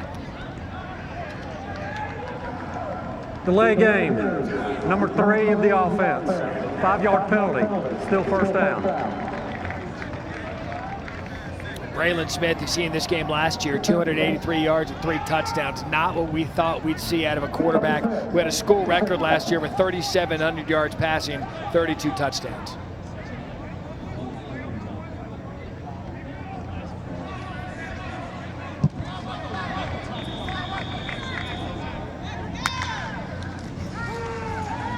No timeouts left for Central Arkansas. Smith forced to roll right, throws out of bounds. And a great job by the 3-man rush of Austin Peay, being able to apply pressure. That's been the key all night for both of these teams, to get the quarterbacks on the move, and we've seen them take advantage of that at times in the past, working that into a dialed-up part of their offense. But tonight, Braylon Smith, there's no question, when his feet are not set, he's been a different quarterback. Both of these quarterbacks have the ability to run and use their feet to get out of the pocket, but at least to this point, Oatsfall has been the player that's been taking advantage of that. And a quick throw there to Dwight Blakey as he gets out of bounds. As we look toward the second half, I think for Braylon Smith, one of the keys is going to be, don't be afraid to run. There's been a lot of instances rolling out. He's had green grass in front of him. Take what's there. Give yourself more manageable situations for those shot plays you want to take down the field, and don't try and force something. That's something for both these quarterbacks to consider. Know when you want to make plays on a big stage.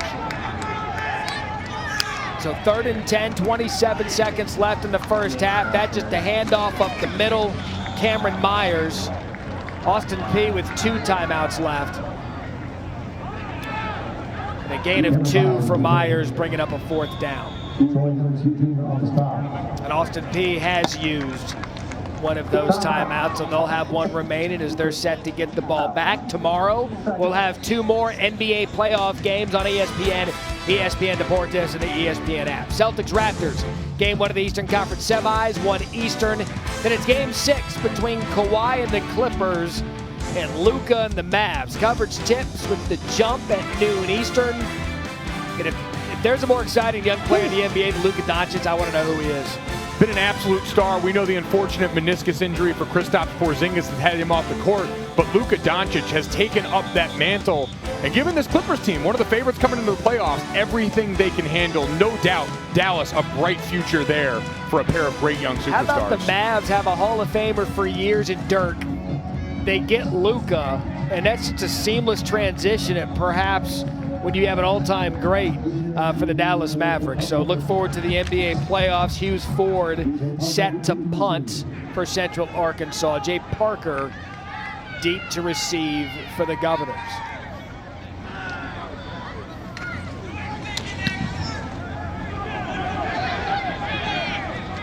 Parker fair catches that 35-yard line for Austin Peay. 1 timeout left, 12 seconds. Maybe a chance, play over the middle, you get the timeout to use, get in field goal range, kick one, get to the half. Try something here, but whatever you're going to do, you're going to make it low risk. We've seen that towards the end of the half, both teams, I think coming off that initial adrenaline rush, looking a little gassed here. Play's been a little sloppy towards the back half of the second quarter. You want to get to the locker room at halftime mistake-free and be able to assess and readjust some of the things you've seen through your first half of real football this year.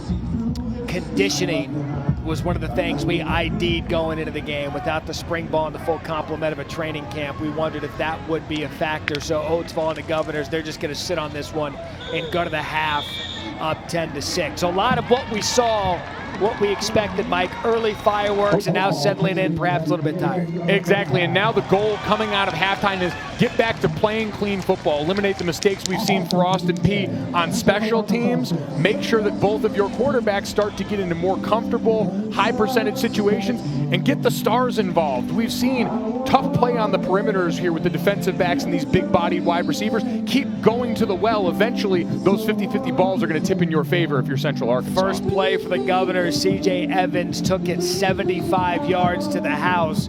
That our lone touchdown in the first half, and a couple of field goals for Central Arkansas. Let's check in with Lauren Sisler, who's with Coach Lovins.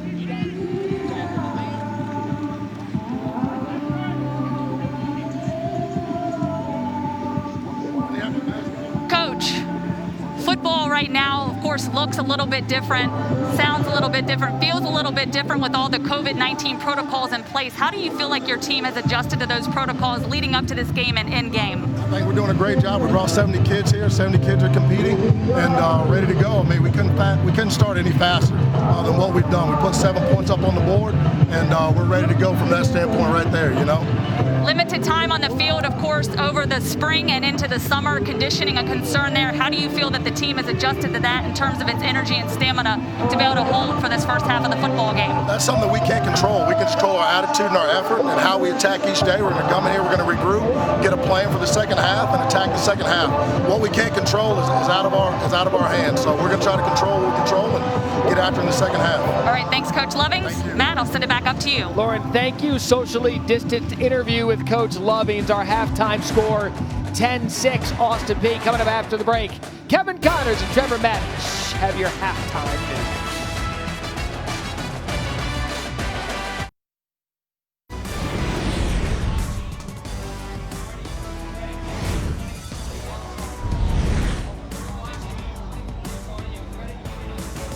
On ESPN, presented by Geico. Right now, 10-6. Austin Peay up at the half over Central Arkansas. Mike Golick Jr., Matt Berry alongside. Lauren Sisler, third member of our crew, is out there in Montgomery, Alabama. It is so good to have college football back on a Saturday night. Both of these FCS powers come in ranked in the top 15. Both of them have star quarterbacks. What stood out to you in the first half about what we saw out of both of these teams? Big plays early, certainly. We obviously saw CJ go for the 75-yard run to start things off. One-handed catches, but also having to find that level a little bit there with some of the sloppy play early on. Defense stepping up big. Want to see both quarterbacks settle down, get some rhythm throws that are going to make those big plays downfield possible. We've had a couple of COVID notes to watch. Again, this college football season is going to look unlike anything we've ever seen, which is with the COVID protocols with the coaches on the sidelines. We saw Central Arkansas head coach Nathan Brown. Our Lauren Sisler reported that he was having a hard time with his mask, communicating in and out of the mask with his quarterback, Braylon Smith. So everyone working through the process of getting week one underway. It's the first half of football in 2020. I will take some of these mistakes that have come because most of them have been made 100 miles an hour, and there have been a lot of big plays to go along with them right now. Coaches had to be encouraged in that halftime locker room, mostly because they have something to correct, too, which every Mike coach Golick, loves. if it was 0-0, I would take it just to have college football back on my screen. Grant Paulette kicks it off. Christian Richmond there to receive the ball at the 5-yard line. And Richmond has a seam up the middle. Takes it to the left side, and a good start to the second half for the Bears. Down to the field, and Lauren Sisler. Yeah, guys, I talked to Coach Nathan Brown coming out of the locker room to get a feel for how he felt his team performed in the first half. The offense, he said, probably the worst output he's seen from this football team in a very long time. However, defensively, he was very pleased with their performance, their effort, and their stamina, despite the lack of conditioning that they've had. Now, one area of concern that he said he's having to adjust to is those electronic whistles from the officiating crew. He said they're very hard to hear and to be able to make those audible calls and be able to stay on top of things. Lauren, thank you. Good field possession for Braylon Smith. They give up the middle to Kier Crossley. A good bounce outside for Crossley. Is Crossley a big run on first down? Early momentum for Central Arkansas. Good kick return, and then a good run there out of Crossley. Gain of 17. Sometimes the only medicine is to keep your feet moving and your head down. Justin Larry, their freshman right tackle, It's not a pretty block. You're not getting a ton of movement, but he stays engaged, and ultimately Crossley able to make a play outside here. And as a record-setting quarterback at his alma mater, Nathan Brown not going to take the sloppy offense for too long, and we've already seen it in the first couple of plays. Crossley again, hard run off the left side. Tackled by Jack McDonald. So going into the second half, if you're Nathan Brown talking to Braylon Smith, what I'm looking for is let's get some of those short rhythm throws back. His most successful drive as a passer, quick throws over the middle. 2nd and 5 already in Central Arkansas territory. Again, Crossley right up the middle, and Crossley into the end zone. Touchdown, Central Arkansas. That's how you start the second half. Kier Crossley, 34 yards. Or just hand the ball off and follow the big fella. Number 75, the left guard, Will Burgess, clearing the way, and what a drive for Crossley on that one, getting his number called early and often to start the second half off. That'll make your head coach, a very offensive-minded one, smile awfully wide after a frustrating first half. And it was sloppy, to use his words, but nothing sloppy about that. As Hayden Ray on to attempt the extra point. Snap is good, kick is good.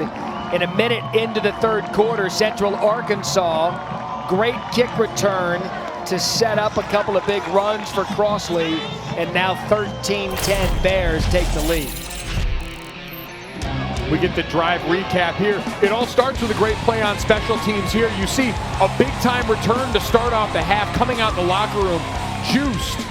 And then it's simple. You've got numbers working in the box, bouncing outside here, and then the rest of the plays, it's just easy box looks, stack formations to the right, and get easy light fronts to the left, follow your big fella up the middle, all the way to the promised land there. A big drive for Kier Crossley. As you see, 75 getting up to the second level, getting locked onto the linebacker, and the rest they say is history. Crossley 9 carries, 74 yards and a touchdown. That was tonight's drive recap, brought to you by Guardian Credit Union.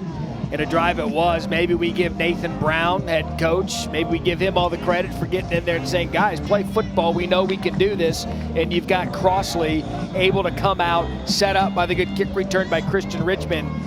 And look at the rushing yards. It was clear they wanted to make that a priority tonight because they weren't able to do it against Austin Peay a year ago. And just in general last year, just over 88 yards of ground, yards a game they averaged on the ground. Market improvement. So Saren Hughes Ford, his kick's going to go into the deep part of the end zone. It's going to be a touchback ball at the 25-yard line. And now it is time for Jeremiah Oatsville in that Governor's offense to see if they can respond. And the biggest question is going to be, we saw Jeremiah Oatsville take a little bit of a fall. He got his feet tripped up, and we saw him get up, walking around a little gingerly. His health is going to dictate if they can go back to their favorite formation from the first half, that full house backfield, some option looks that make use of his mobility as a quarterback. If they can't, expect some more of the traditional spread looks we would see out of this Tim Zetz offense. If you're just joining us, their star receiver, D'Angelo Wilson, did not make the bus trip down to Montgomery, Alabama. He, along with Benico Harley, 2 preseason all-conference players, left with just Harley as Wilson is not here. So 1st and 10 from the 25 for Oatsville, who's going to throw on first down, and he's going to look downfield, and a nice catch hauled in by Jay Pollard, we know, had one of the most impressive catches of the first half. A physical job by him, and coming out throwing again out of that formation. Now the defense going to sit back a little bit. So we'll see if Austin Peay tries to stretch the field. C.J. Evans up the middle. Tackled by T.J. Campbell. You mentioned no D'Angelo Williams. That was a guy that took up a lot of attention on your offense, and so this adjustment that we've seen, this full house formation, getting Benico Harley, Jay Parker, some of your great receivers in the backfield around your quarterback as easy weapons, maybe one of those packages you practice, understanding what happens if we're missing X player, Y player in a game situation. Running game, as you see, Austin Peay's leaned on that heavily tonight. And again, the give to Evans. And again, that Central Arkansas defense there for the taking. Tackled by big J.W. Jones.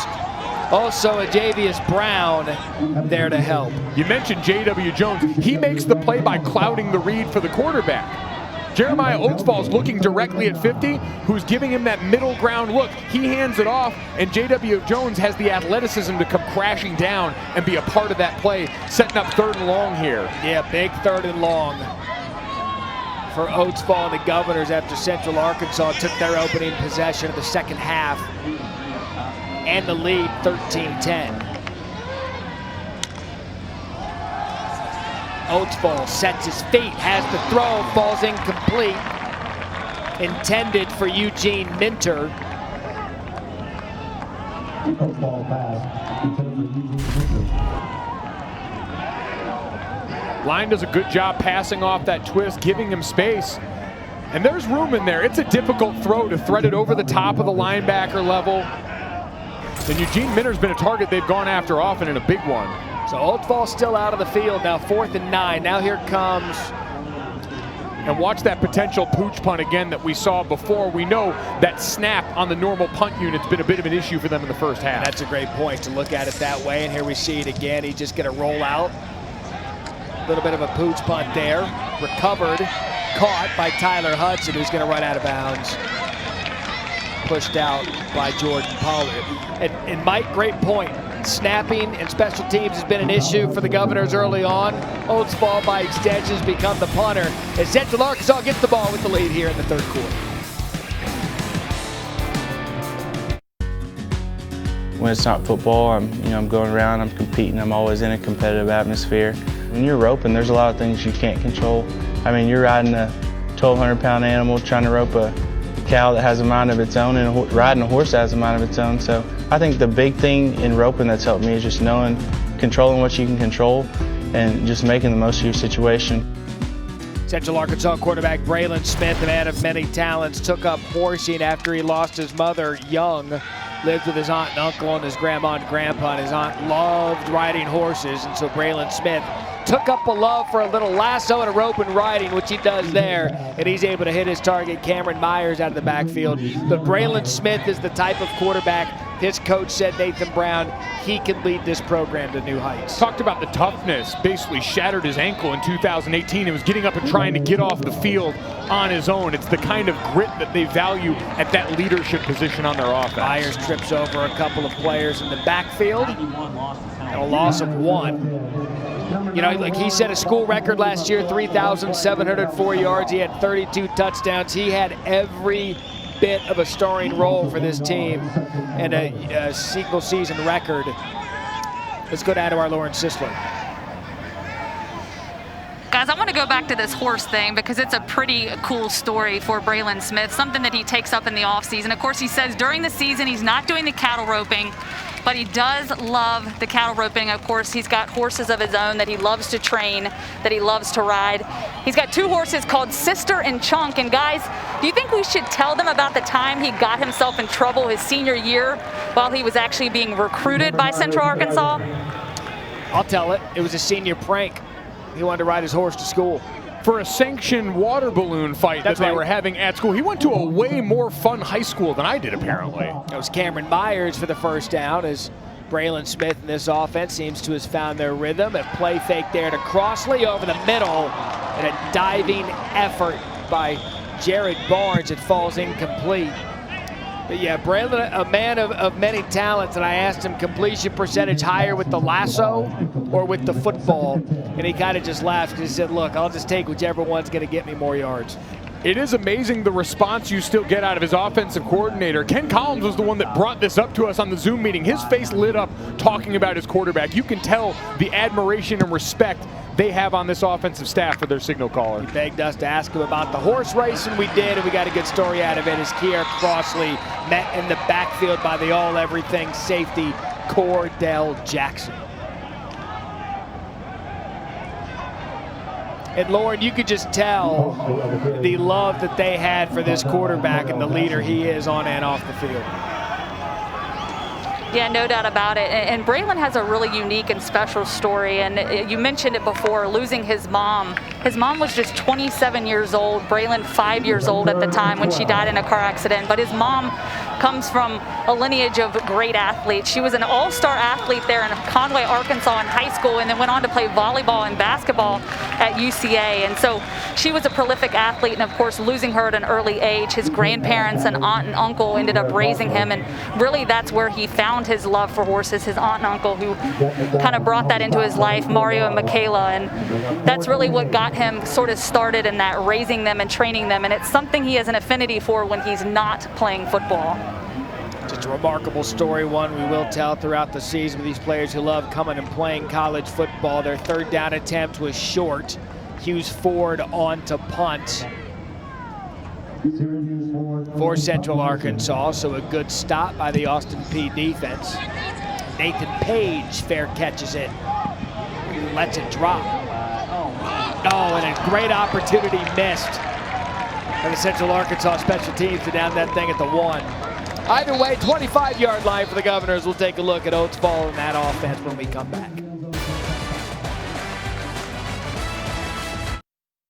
The Guardian Credit Union FCS Kickoff, presented on ESPN by Geico, is brought to you by Guardian Credit Union. Think local, think Guardian. Guardian Credit Union, where you belong. And Pizza Hut. Order today at pizzahut.com. You are watching the 2020 Guardian Credit Union FCS Kickoff on ESPN, presented by Geico. So good to have college football back on a Saturday night. Mike Golick Jr., Matt Berry alongside. You heard from Lauren Sisler, our reporter there in Montgomery, Alabama, the capital of the great state of Alabama. So we get Jeremiah Oatsvall and his Governors down 13-10 here, 9:23 left in the third quarter as these two FCS powers meet in the first game of the 2020 season. It is Brian Sneed in the backfield, and Oatsvall is going to fake it to Sneed. He's going to go deep, has a receiver, and just overthrows Pollard. You make that connection, Mike Golick Jr., you get 6. We've seen no D'Angelo Williams on the field for them, and the lion's share of the touches going Pollard's way. And Oatsvall just remains high on the throws tonight, overthrowing some wide open receivers. And you can see he's frustrated. He expects a lot of himself as the signal caller. He wants to be a point guard on this offense for the great guys that have so much run after the catch ability. Missed opportunity there for Oatsvall. He's going to take the snap and roll right. And again misses the completion that intended for Jay Parker. At this point, third quarter, the rustiness conversation has to end with getting out there and having a full quarter and a full half of reps with a player that's been in this game before. Absolutely, and this is where it's on the preparation leading up to this. If you don't have D'Angelo Williams, being able to slot some touches towards Jay Parker, who we haven't heard from much tonight in this one, try and make use of those great weapons they've got all over the field. So now 3rd and long, I think at some point they'll start looking again at Benico Harley's way. That a quick strike out of the backfield to Sneed, and Sneed, hard effort, comes up short of the first down. Tackled by DeAndre Lamont. We've got an injured player on the field. It's Lamont who made the tackle.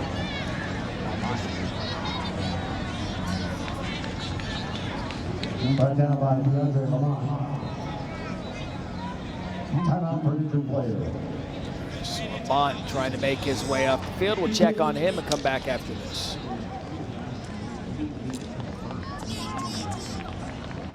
The injury we saw a moment ago, DeAndre Lamont taking a knee to the head from Brian Sneed.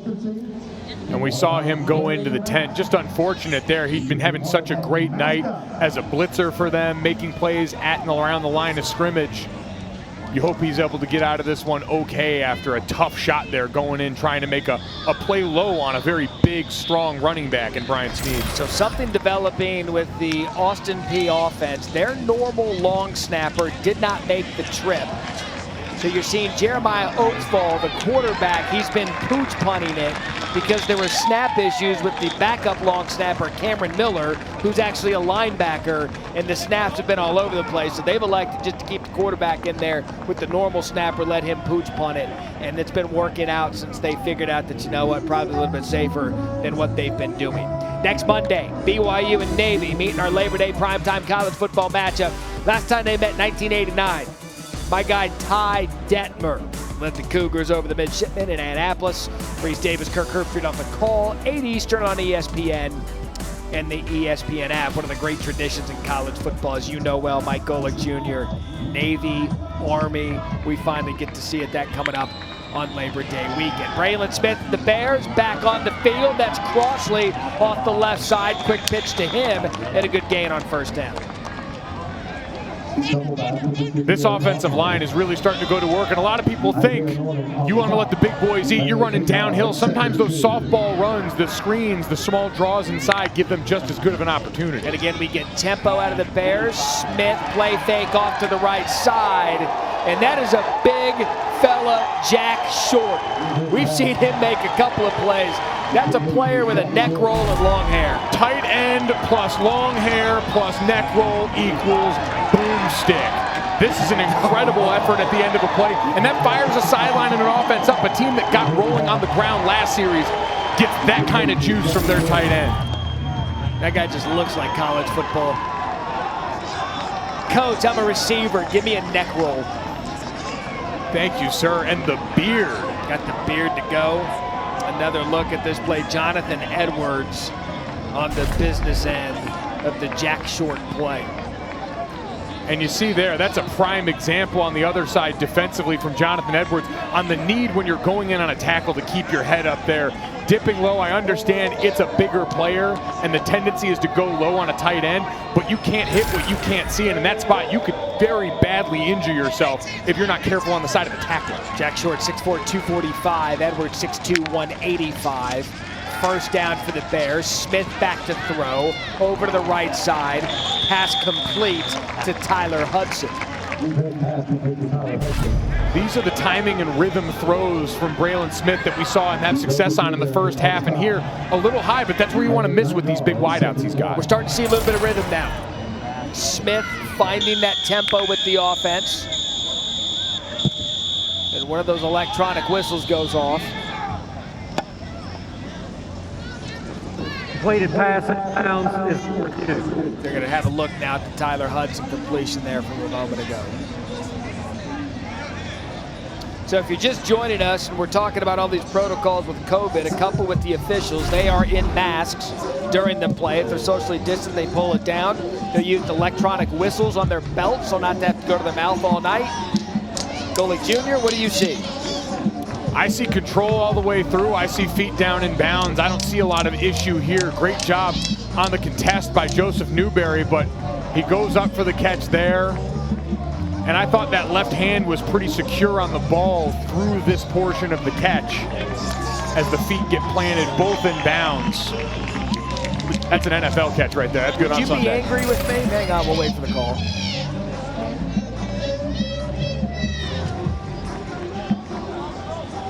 I read his lips. Completed catch is confirmed. First down.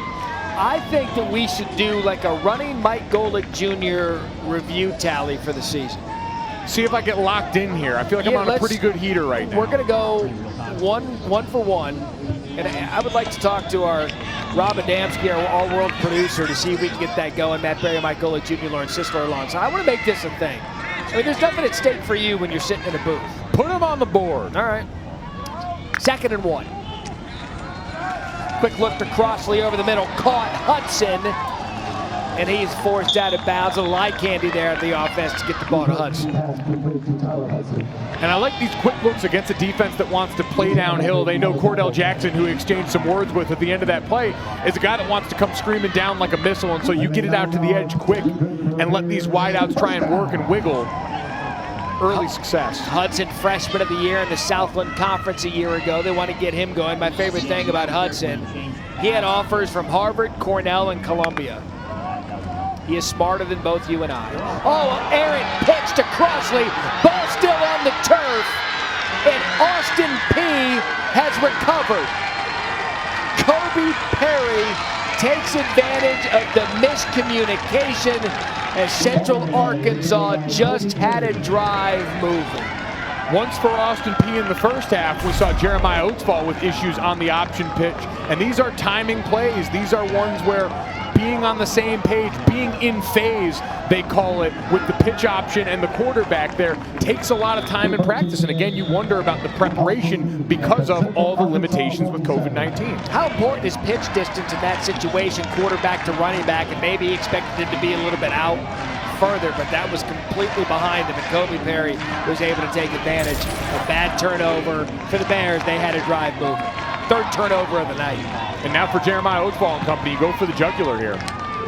See if Oatsfall takes a shot already in Austin Peay territory. Had the pump fake, pressured, and ends up being brought down by Jalen Bedell.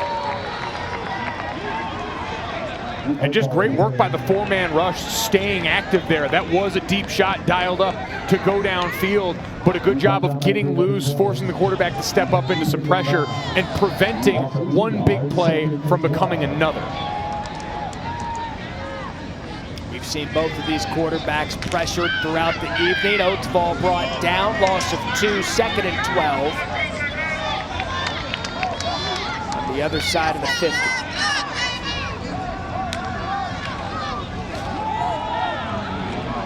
Give there to C.J. Evans, tries to find some room, nothing there, brought down by T.J. Campbell.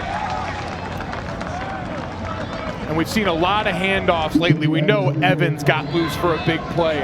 We know they've got Snead back in that backfield. Oatsfall taking that spill in the first half. You wonder if there's a keeper that's lurking somewhere soon. If he takes this and all of a sudden has daylight in front of him, could be a big play waiting in the ground game for Austin Peay. Under 6 minutes here in the third.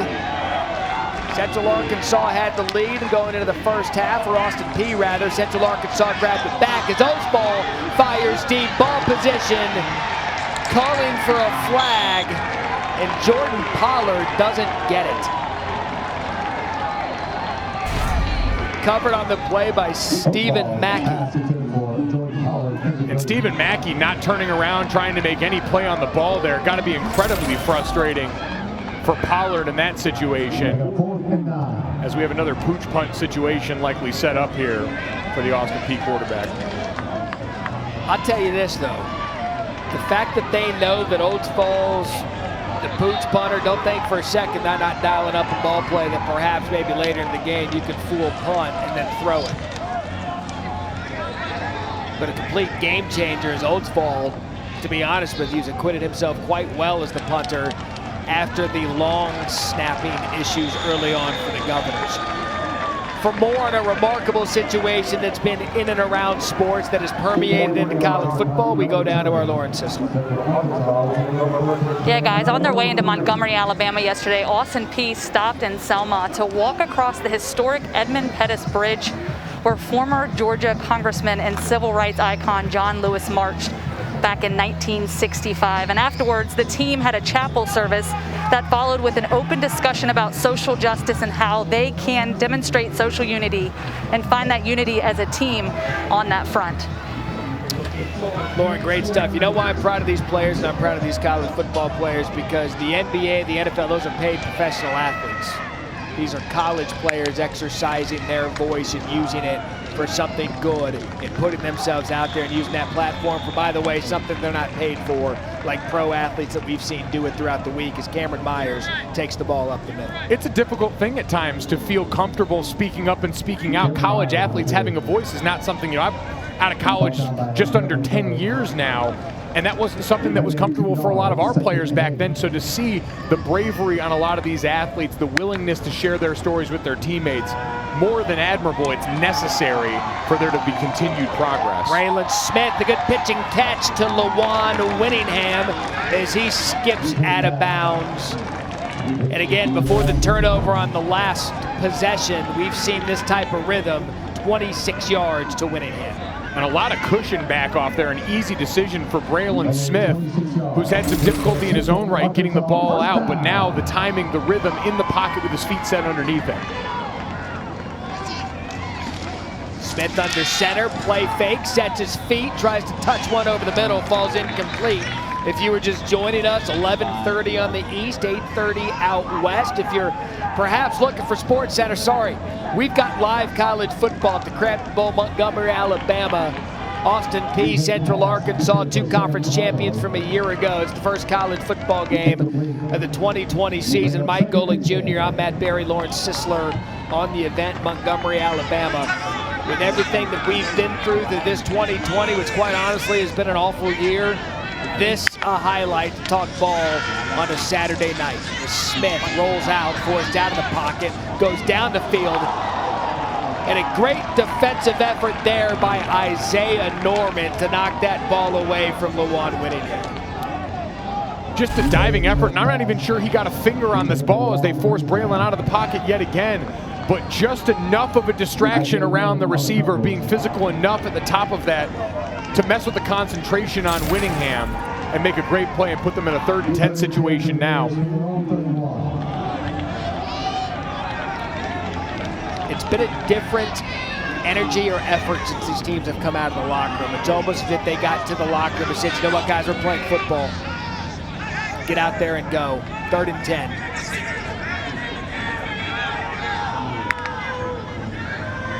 Smith designed run up the middle, has a couple of blockers.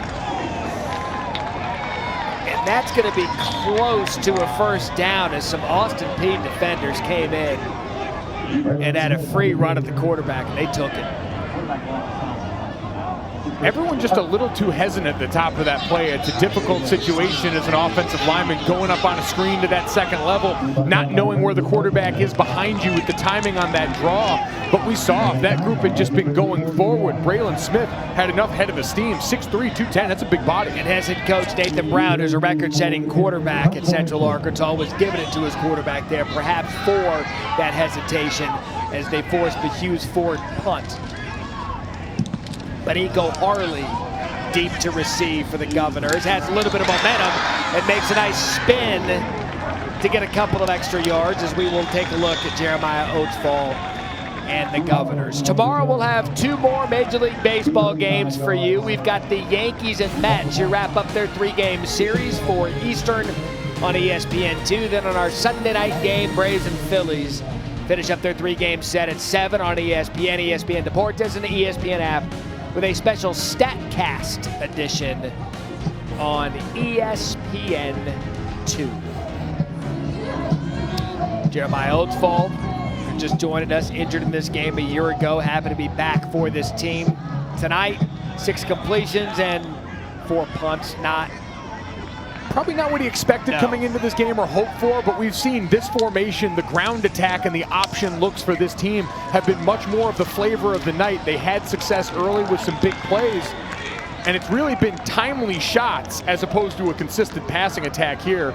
We know the punting situation, the result of the starting long snapper not making the trip and some mishaps with the backup, Cameron Miller, who's one of their linebackers, forcing them to a difficult situation. And Matt, those are the hidden yardage plays that add up. Central Arkansas being able to have a normal complement of their punting attack to flip the field position at times, whereas Austin Peay's got their quarterback doing it. C.J. Evans approaching 100 yards. Then a quick look to Jay Parker. Parker's able to reverse his field, trying to get a block from Oatsfall, and Parker able to reverse the field and pick up a nice game of a play that looked doomed to start. Yeah, strange one here, a pitch out, getting it in the hands of Jay Parker, one of the quicker players on your team. And then your quarterback doing the perfect version of quarterback blocking. Get in the way, don't get hurt. We need you out here, but also appear in the frame and get credit for it in that meeting when we all watch film on It's a gain of 13 and a 1st down. Yeah, just be a body. That's all you got to be do. a body. He did. 1st down.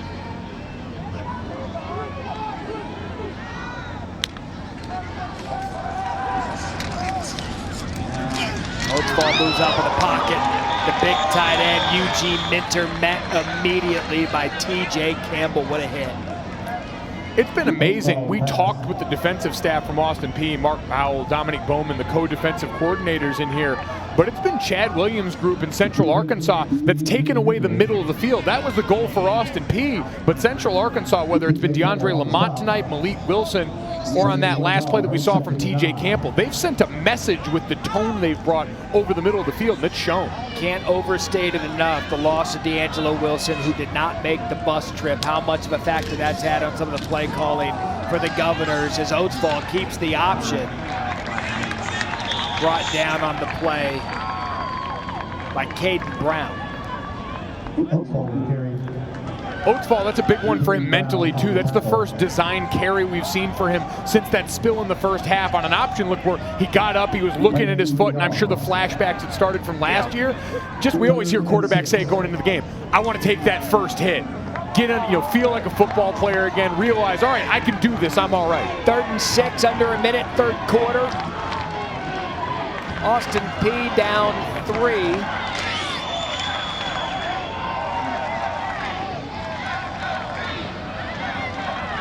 Play clock down to 5. Oatsfall, good throw, caught by Harley. First down, Central, I beg your pardon, first down, Austin Peay. And this all happens because you've got an experienced quarterback willing to use the snap count as a weapon. You see the clapping here. He gets his line a look at the blitz that was coming. They pick it up perfectly, and he's got an easy pitch and catch downfield. Veteran quarterback using the snap count at his disposal. Hurry up tempo, and again, a quick throw looking to Harley's way. We wondered if they would try to get Harley more involved. Just 2 catches, 39 yards. He's the star of that dynamic duo between he and Wilson. Wilson didn't make the trip, leaving Harley out there. Not a big night for him, still a quarter to play, but you wonder if they start to make that a bit of an emphasis. And we've seen the difficulty without D'Angelo Wilson to draw that attention. Jay Parker and Benico Harley have become less of an option, maybe in the normal receiving, but we've seen the short area in those backfield sets getting creative with their players. Ball set at the 37. Oatsfall, another design run. Nice cut back right, moved his way back left. And that could do it for the third quarter as Oatsfall was only able to get 1 on the play. But again, you're talking about a confidence builder for a player we saw nicked up towards the end of the first half. As we go to the fourth quarter, 13-10. Central Arkansas leads in the first college football game of the season. It's close, it's fun, we've got quarterbacks, but most importantly, we have Jack Short in football. Let's play the fourth quarter coming up next on ESPN.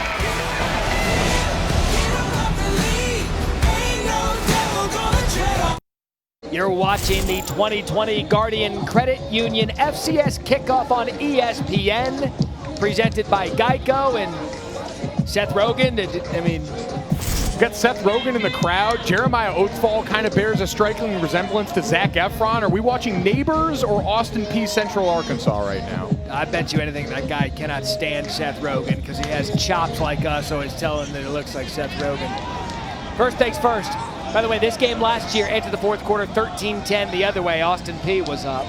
13-10 in the fourth quarter. Now Central Arkansas is up. Big 3rd down and 9 for Oatsfall and the Governors as he avoids the pressure and eventually brought down there by Jalen Bedell in a big sack and a big play as Central Arkansas is able to hold the Governors' offense. Marquez Casey, number 93, doing a great job working back to the quarterback's level. You start rushing upfield, you see him moving forward, works down there, forces him into a bad situation. I have no pooch punt here. I think at this point we've seen they're not afraid to go for it in a spot like this, and they've been setting up that option like you mentioned all night. Give them that half rollout that mimics the pooch. But old Timmy Zett say scared money don't make money. 4th down and 8. Will the Governors use their quarterback as a punter as they have as the play clock goes down? Yeah, they're going to take a delay game, back this thing up, play field position. As Oatsfall's been the punter throughout the evening. If you're just joining us, the normal long snapper for Austin Peay did not make the trip. Cameron Miller, linebacker, backup long snapper. First snap went over the punter's head. A snap hit the ground later, and then a snap went under the punter, Cole Deeds, later. So they said, you know what, enough's enough. Let's pooch punt it, let's play it safe. A thing I did not expect to say, because your quarterback has done such a good job of placing punts, you can use him to play the field position game in this spot. Game 1 of college football, already tell you what, interesting results. We've even made history tonight. The first 0, number 0. I don't even know if that counts as a digit. So there's the pooch punt. And again, inside the 10. I don't know that you could ask for anything better, even if you had a full-time punter and a long snapper. Let's take a look at tonight's fighting spirit moment brought to you by Modelo. This was the first play of the college football season. It was C.J. Evans, 75 yards, the 5th longest by an Austin Peay player of the last 25 seasons. And then for Central Arkansas, Kier Crossley takes it in. 2 touchdowns on the opening night, both running backs. And that's where we have a couple field goals mixed in. You've got a 13-10 ball game with an entire 4th quarter to play. Settling, I think this one's going to be fun to finish. We came in talking about Tyler Hudson, Lawan Winningham, Benico Harley, and the running back said, "Excuse me, we'd like a word." Right. Game starts with us. And this possession starts with Crossley off the left side. Kier Crossley, big gain on first. Tackled by Terrell Vassell. And we saw this in their touchdown drive. Chunks out of Crossley, 37 yards. Great job just sustaining on that backside by the left guard. You saw the tight end leading up on the linebacker, and everyone just getting enough in the running back. Great vision on that cutback. And again, the tempo for the Bears. Little trick play back to Smith. Smith going deep. And misses Winningham. And he had him open. We saw the trick play attempt for Austin Peay early on. Benico Harley, the former converted quarterback at wide receiver for Austin Peay. Braylon Smith on the double reverse pass.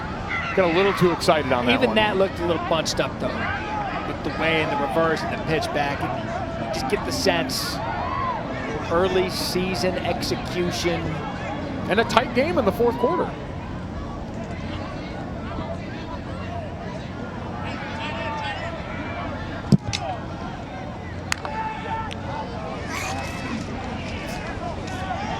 Smith left side, back shoulder, great execution by Lawan Winningham. Credit for the catch. This is what we expected from the relationship between this experienced quarterback and his wide receivers here. Great timing on that one. They've developed over the course of the game. Another example of Braylon Smith using the snap count, identifying the blitzer, and knowing I've got a matchup I like on the backside of this play with Lawan Winningham. Good for 17 yards. Winningham, 4 catches, 63 yards. Been targeted 12 times. So now the 38-yard line for the Bears. All right, so I'm not going to let Golick Jr. play the replay game, Eric. This is too easy. Too easy, because I think it's a catch. I'm not going to give you a freebie. We'll check the completion coming up after this. In all due fairness to the officials, they didn't get any preseason camp work either, being due diligence with these catches. Lawan Winningham, both feet in bounds. For the Golick Jr. season tally and the replays, I was not going to honor that one. That was I feel like you boxed me out going to break. I was going to give them credit on that one. That feels like at least half a point for me. I'm going to argue with Rob Adamski, our producer, after this. Oh, we don't do half points here. It's all or nothing with Matt Berry, Mike Golick Jr., Lawrence Sisler. So happy to be a part of the 2020 kickoff of college football. 1st down and 10. Do the PPR stuff with the other Matthew Berry in fantasy football. Smith back to throw. Deep pass over the middle. 2 defenders covering Lawan Winningham. Let's go back out to Lawrence Sisler.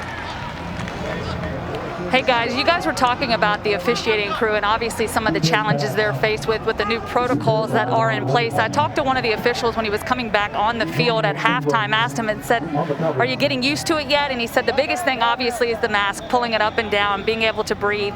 But then the whistle, you constantly have to find that whistle on your belt pack and being able to find that and kind of get used to that. As you know, these officials have their habits and they know exactly where to go. And in this case, they're having to change things up quite a bit. An adjustment throughout the year is what we're going to see this season. Is Smith able to avoid the pressure? Ball comes out, and Smith able to fall back on it. I can tell you from the extensive experience I had 2 years ago guest refereeing the South Carolina spring game, that any bit of distraction you've got during the course of that game flow is going to take your eyes off some of those plays, especially by the sideline where you're trying to juggle a lot. As we heard before, these guys have been working on Zoom like everybody else. There hasn't been a lot of on-field time together. The one thing we've heard in life, in everybody's jobs, and it's an extension even here in college football, new normal. And that's what we're going to deal with all of 2020. But the fact that they're out here playing is a big 3rd and 11 as Smith again has to step up into the pocket and he's going to keep it himself, tackled by a host of Governor's defenders. It's going to bring up 4th down, led by the all-everything nickelback Cordell Jackson. And I've loved this second half adjustment by Braylon Smith. You saw him take the green grass in front of him, live to play another down. They're staying on the field. He knows if I can get in range, my coach is going to reward me going forward on 4th down. Tonight's story with both quarterbacks has been the misses on opportunities that they had. We've seen both quarterbacks have some open receivers. They haven't been able to connect. They have made some big plays in their own right, but you know which way this game, either way it ends, they're going to look at this tape and see that they had opportunities to make a big play, and they just didn't do it. So 4th and 5, play clock goes to 0. Again, giving them a little more room to punt. Taking the delay of game penalty. Maybe I've been playing too much Madden, looking at all these 4th downs. We got spoiled early in the game when both coaches seemed to be trading, almost daring the other to actually punt it on a 4th down. You know what game I miss? EA Sports College Football. It's in the game. Hughes Ford to punt, Benito Harley set to return for the Governors.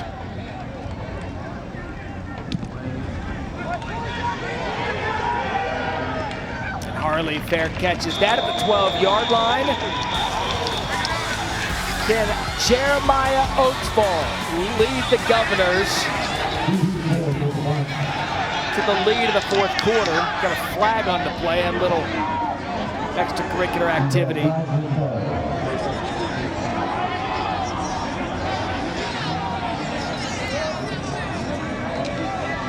Referees sorting out the aftermath on what seemed like a routine fair catch. There's nothing routine about 2020. Truer words, never spoken.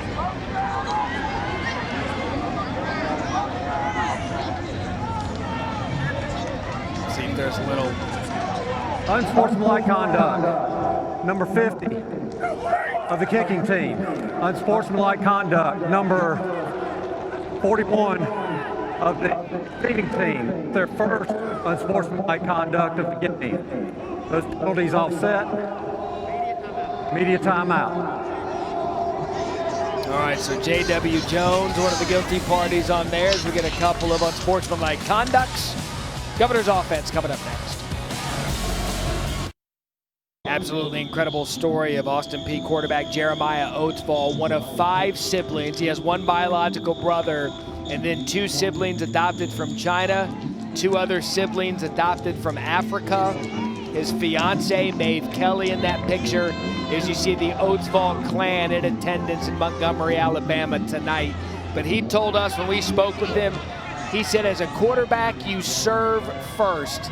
And he was taught that growing up. And he's a hard kid not to root for because of how gracious he is with everyone. So grounded, so charismatic, and smart enough to remember to mention his fiance during the call we were on with him too. He understood that happy wife, happy life early on. We should mention that. He made it a point. Get my fiance in there for more. Let's go down to Lauren. Yeah, he specifically said, Lauren, do not forget the fiance. I would be remiss if I forgot to mention the fiance. So certainly a great family story. And you talk about service. Oatsfall is a tremendous team leader, uses service to really set the tone for his teammates. Strong in his faith. He took 7 of his teammates on a missions trip to Africa, as you mentioned earlier. Through his service, he tries to teach guys that life is bigger than football and hopes that they can all draw lessons for the way he leads the team on and off the field. Quick hitter there to Minter. Again, if you just joined us, you want more on the Jeremiah Oatsfall story. He was the Ohio Valley Freshman Player of the Year, got hurt in the 8th play of the 2nd game against Central Arkansas last year, had to battle his way back out onto the field, and he's a player of why I love college football. Probably does not have NFL aspirations, but you know whatever he does in life, he's going to be successful. But first things first, he gets to throw on a uniform every Saturday and play with his team. Now 2nd and 6 for Oatsfall. A quick look there to Pollard and a great open field tackle by number 25, Chris Kirschner. incredible job there because Oatsfall saw the blitz. He replaced it, threw exactly where he saw the pressure coming from. And just a great job by Kirshner getting him down in that spot, forcing 3rd and 6 here now, where Oatsfall and company have really struggled tonight. So let's see, can they get the ball back into Benico Harley? Haven't heard from him in a while. And they struggled at this spot last year, just 1 win in 1 possession games going into the 4th quarter. You know they want to change that in their albeit limited season in 2020. 3rd and 6 for Oatsfall. Quick hitter dropped and incomplete by Vincent Taylor. Looked as if he was ready to run before he had a grip on the ball. Had the screen set up to another single digit. The 0 on the field on the offensive side and Vincent Taylor. Again, the first time in college football history we get that. Would have liked to have seen the offensive 0 get in on the action there, as they are now 2 for 13 on the night on 3rd down.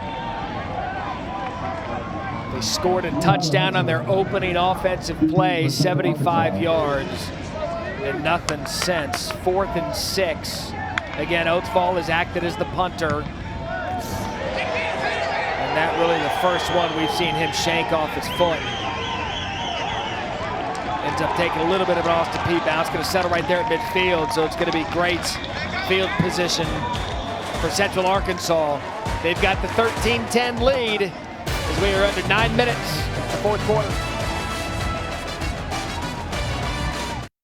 The Guardian Credit Union FCS Kickoff is presented on ESPN by Geico. 15 minutes could save you 15% or more on car insurance. And in part by Montgomery County, Alabama. Come for the history, stay for the future. Last 3 of these FCS kickoff games played at the Crampton Bowl here in Montgomery, Alabama. Rule number 1, you got you some lemon ice, pull down the mask. Pull down the mask and have at it, young man. I salute you. Hand off up the middle to Cameron Myers.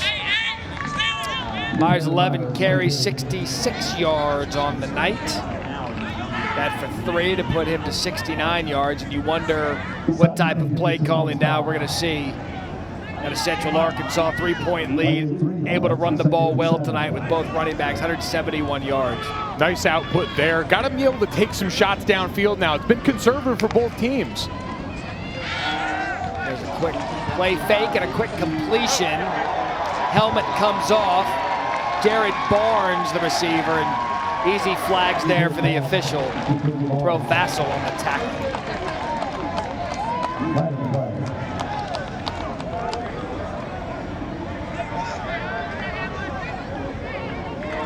And we've seen, Matt, it's short, it's runs, it's working right now, but eventually it's going to take someone going back downfield. That's how this game was won, shoe on the other foot for Central Arkansas last year.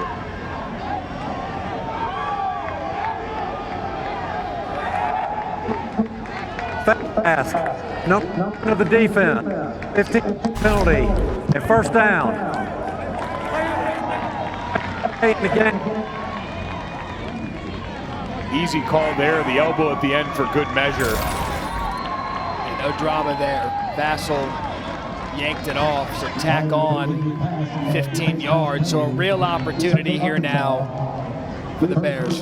Down on the edge of the red zone, this is primetime Lawan Winningham space if you can get him singled up. Winningham, 4 catches, 64 yards. It's been quiet for the star receiver.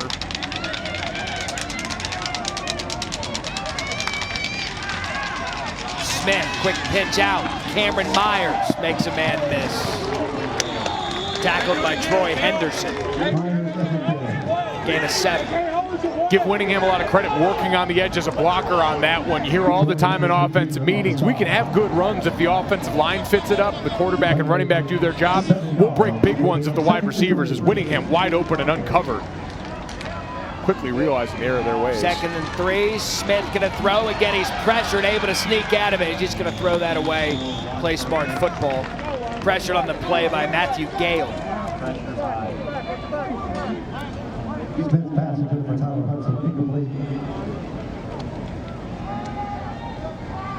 3rd and 3 now, you'd expect them to keep it on the ground here. Understand that if you can just get a couple of yards, you're either dealing with a 4th and short with a big quarterback or just pick it up altogether right here. They've been blocking it up well in the second half up front on these runs. You know, their head coach Nathan Brown and play caller Ken Collins, they don't want a field goal. They want 6 to extend this lead to 2 possessions.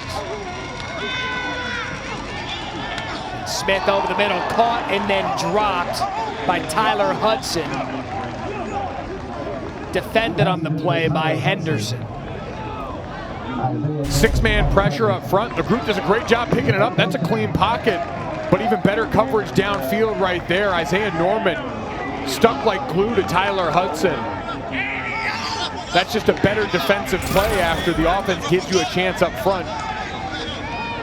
So Hayden Ray back on to kick.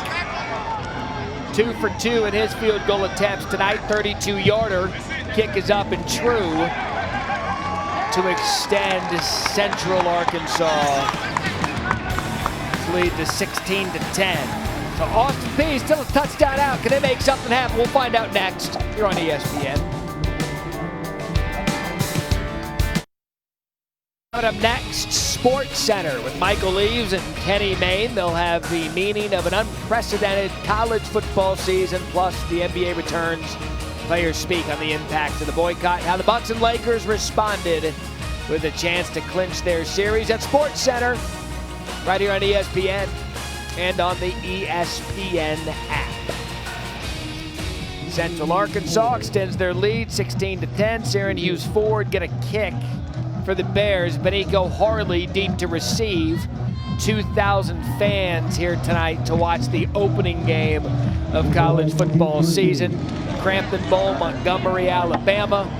They're gonna let that ball go deep into the end zone. Touchback ball starts 25-yard line for Oatsfall and the Austin Peay offense. Mike Golick Jr., Matt Berry, Lawrence Sisler alongside. 2020's college football season is finally here. You're looking at 2 FCS powers ranked 11th and 13th respectively, Austin Peay and Central Arkansas. Neutral site game down in Montgomery, Alabama, as we finally get to enjoy our Saturdays with a little bit of college football. 16-10, Central Arkansas. Brian Sneed in the backfield for Oatsfall in the offense. Play fake, Oatsfall off his back foot, falls incomplete, intended for Harley. Everything with Oatsfall looks off right now, timing-wise, as we've got a player down up front. This will be Elijah Brown, the injured player. And again, depth up front on both lines, certainly an area that you look at this season because of the limitations, the conditioning. We've heard coaches talk about potentially having more guys ready to roll through at that position, that depth getting tested early here. Gavin Campbell in to replace him at right tackle. Oatsfall the give to Sneed. Sneed's been quiet of late. And a physical run for the Ohio State transfer. Gain of 8. Great job just settling down here, going back to the run. Just because of the way Oatsfall's looked tonight, only 11 of 22 on the night, just has never looked comfortable. And I don't know if it's that foot maybe after the slip bothering him, his base underneath. That was such a big focus for his offseason, changing up his stance in the shotgun, working on having his feet underneath. They love studying Drew Brees in that quarter room for that reason. 130 rushing yards for the Governors. Again, the handoff to the left side to Sneed on 3rd and 2.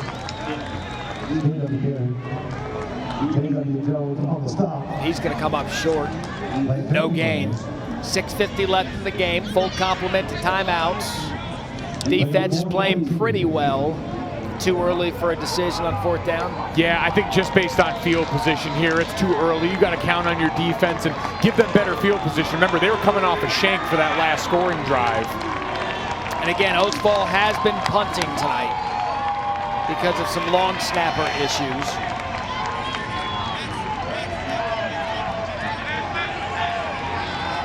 Play clock down to 5.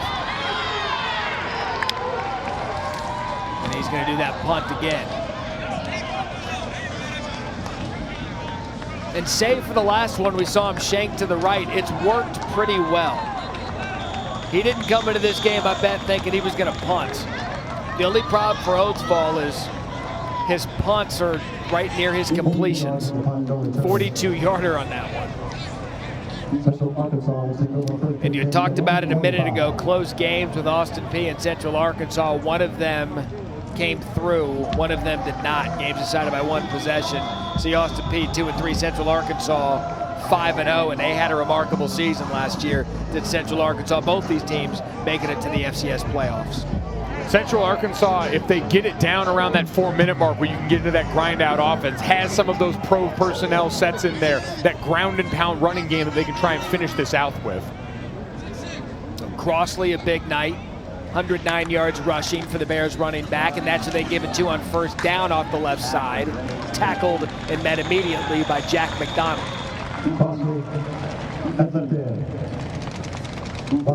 And you said it, understanding the clock in this game, the way the Austin Peay offense is operating, you can still have shots built in there if you're Central Arkansas, but much like you came out the opening drive of the second half, you'd like to lean on Crossley and the others to try and give you some easy time to eat up clock, and even if it ultimately ends in a punt, flip field position again. Pulls it out of Crossley. And a quick completion, not much going for number 41, Joshua Nix. First time we've called Nix's name tonight. Tackled by Cam Ruffin.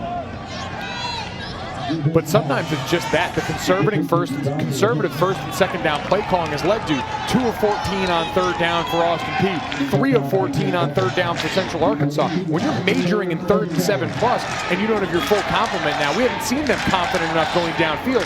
This is likely another screen draw situation. It is must-stop time now for Austin Peay. Down 6. Got to snap the ball if you're the center there with the guy in the neutral zone. Get yourself an easy 5 yards.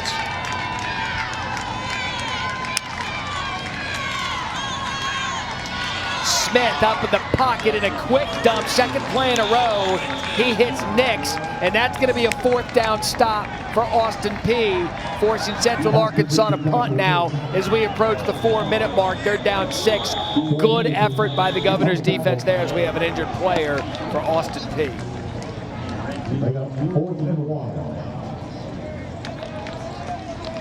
Number 52, Mason Harwell, the injured player. Get a reminder coming up after us. Sports Center, Kenny Mayne, Michael Leaves will walk you through the day in sports. Major League Baseball. I expect an extensive highlight of this game. In fact, if 3 of the top 10 plays don't come from this game. We've had one-handed grabs, 75-yard touchdown runs. This game, again, we expected there to be some things to work on, some rust to knock off, but there have been big-time plays made in this game. Only show and tell. Yeah. Absolutely. I expect top 10 respect tonight. How about that for total yards? In the first half, 162, 162. Second half, 216 to 77. Not balanced either way. This has been all about the Bears as Harwell goes off the field under his own power. And now a chance, and this has been the advantage, really one of them all night for Central Arkansas, having their normal punt unit available to them. You pin them back here, and until Jeremiah Oatsfall shows you that he is comfortable throwing the football in a way that he has not displayed, especially in this second half, you apply pressure, you pin him back, and you let your defense go to work. Man, don't you love this? Here we are, first Saturday of college football, and it's down to 1 score, late 4th quarter. Hughes Ford on to punt. Jay Parker on to receive. Who's going to make a big play for their team in the season opener? That punt goes out of bounds. And these teams have played in close games before as we flash back to last year, early 4th quarter. Central Arkansas takes the lead. Braylon Smith to Lawan Winningham. Hadn't seen that tonight, but it worked last year. Minute 46 left. Smith, second TD pass to Winningham to extend the lead. Then the ensuing Austin Peay drive. Robert Rochelle picks off Javon Craig, who came in for the injured Oatsfall. And Central Arkansas would get the win 24-16. Did Austin Peay have a little 4th quarter revenge, and we're about to find out. And a reminder that Javon Craig is now on the coaching staff. He's a graduate assistant here. Right. And Tim Zetz, their offensive coordinator, said he's almost like a translator. Him and Jeremiah Oatsfall take the coaching and interpret it for themselves in a way that's paid off huge for them. See if Oatsfall has some 4th quarter magic on it. Goes deep on first down. has a receiver caught. Jay Parker, big play, move the change. Here come the Governors. Ask and you shall receive, stepping up and getting the ball. And Jay Parker, there are plenty of bodies in the vicinity. 5'5", and quicks for days. Maybe a Mel Kiper, or I should say, Mike Mayockism, quicker than fast, but that time plenty quick enough to get behind the defense. It was a matter of time before we saw Oatsfall make a big play. That'll certainly get your drive going. 23 yards for a first down. Now inside the 20, Brian Sneed in the backfield. Oatsfall again, a quick throw, and again up top as the receiver and DB climb all over each other. That intended for Eugene Mitchell, the tight end. What a perfectly placed throw to Parker. And great concentration. We mentioned 3 bodies around him, defender on his back, and Parker with a little something extra coming off that. We hadn't heard his name much. We had seen him getting the ball in short area. He's their gadget guy, and a normal day for them if they've got D'Angelo Wilson here. You're moving him around, you're jet motioning him across the field, but they're going deep, making a big play. Jay Parker, 5'5", 149 pounds. But boy, does he have that juice.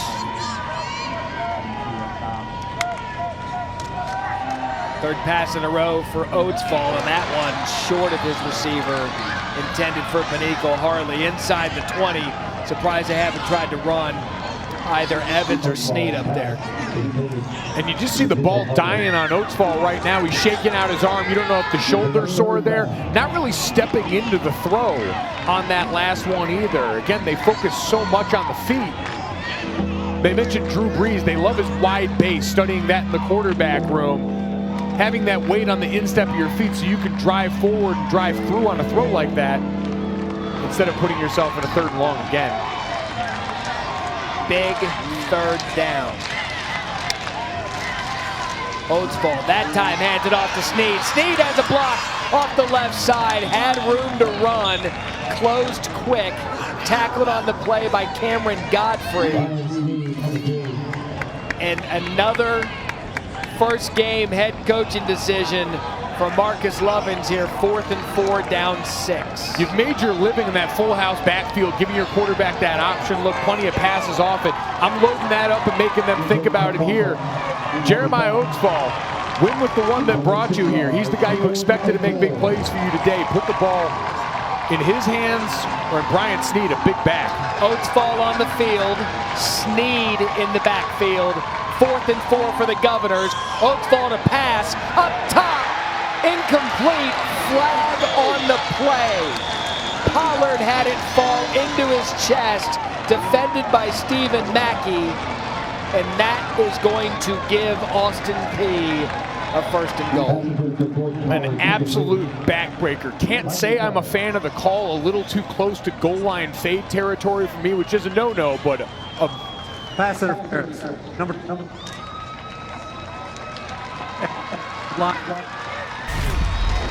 First down. Yeah, that.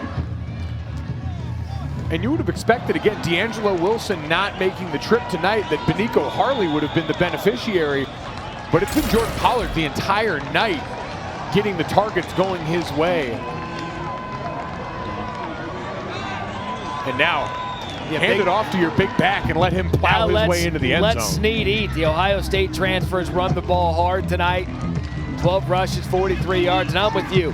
If there's other offensive coordinators watching tonight, if you don't have Larry Fitzgerald, get rid of the goal line fade.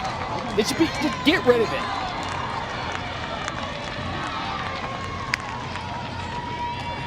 Little end around to Parker. Parker trying to weasel his way up in there.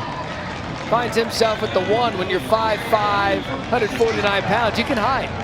You can hide. He's got the quicks, but lateral runs around the goal line like that, to me, are overthinking things in this area of the field. Think about the level of coordination that takes. The last thing you want is to slip up on a handoff, slip up on the pitch underneath. A downhill run here, pull one of your big body guard that's been working for you tonight and hammer this thing in. So here we go, 2nd and goal. Austin Peay down 6. They've had a successful running game to this point of the night. Can they complete the comeback now under 2 minutes? Play clock down to 0. And Oatsville fired up, but able to get the timeout called before a costly delay of game penalty. Have a look at the clock, Golick Jr. Oh, that should be a penalty. In fairness, we can't see what's going on the sideline. If a coach was running up and trying to bang the timeout. Unless that did come from Marcus Lovings on the sideline, they're in a bit of trouble here and could be backed up in a pivotal situation.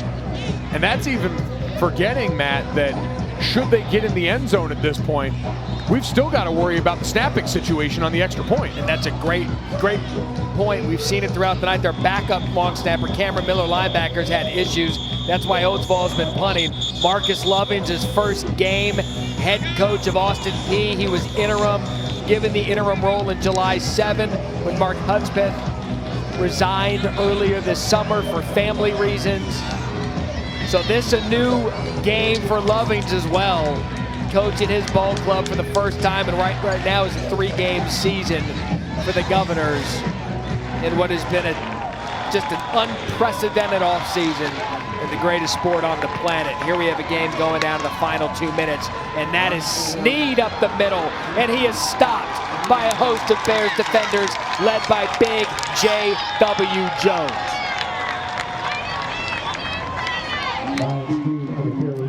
Now 3rd and goal. But Javius Brown making waves in the middle. It is ugly. It is 4-point stances, submarining down on the goal line. But if you're a defensive tackle in the middle of the fray there and you can get penetration, you disrupt everything for an offense. And allow a guy like J.W. Jones, great night, 8 tackles, has been active all over the field.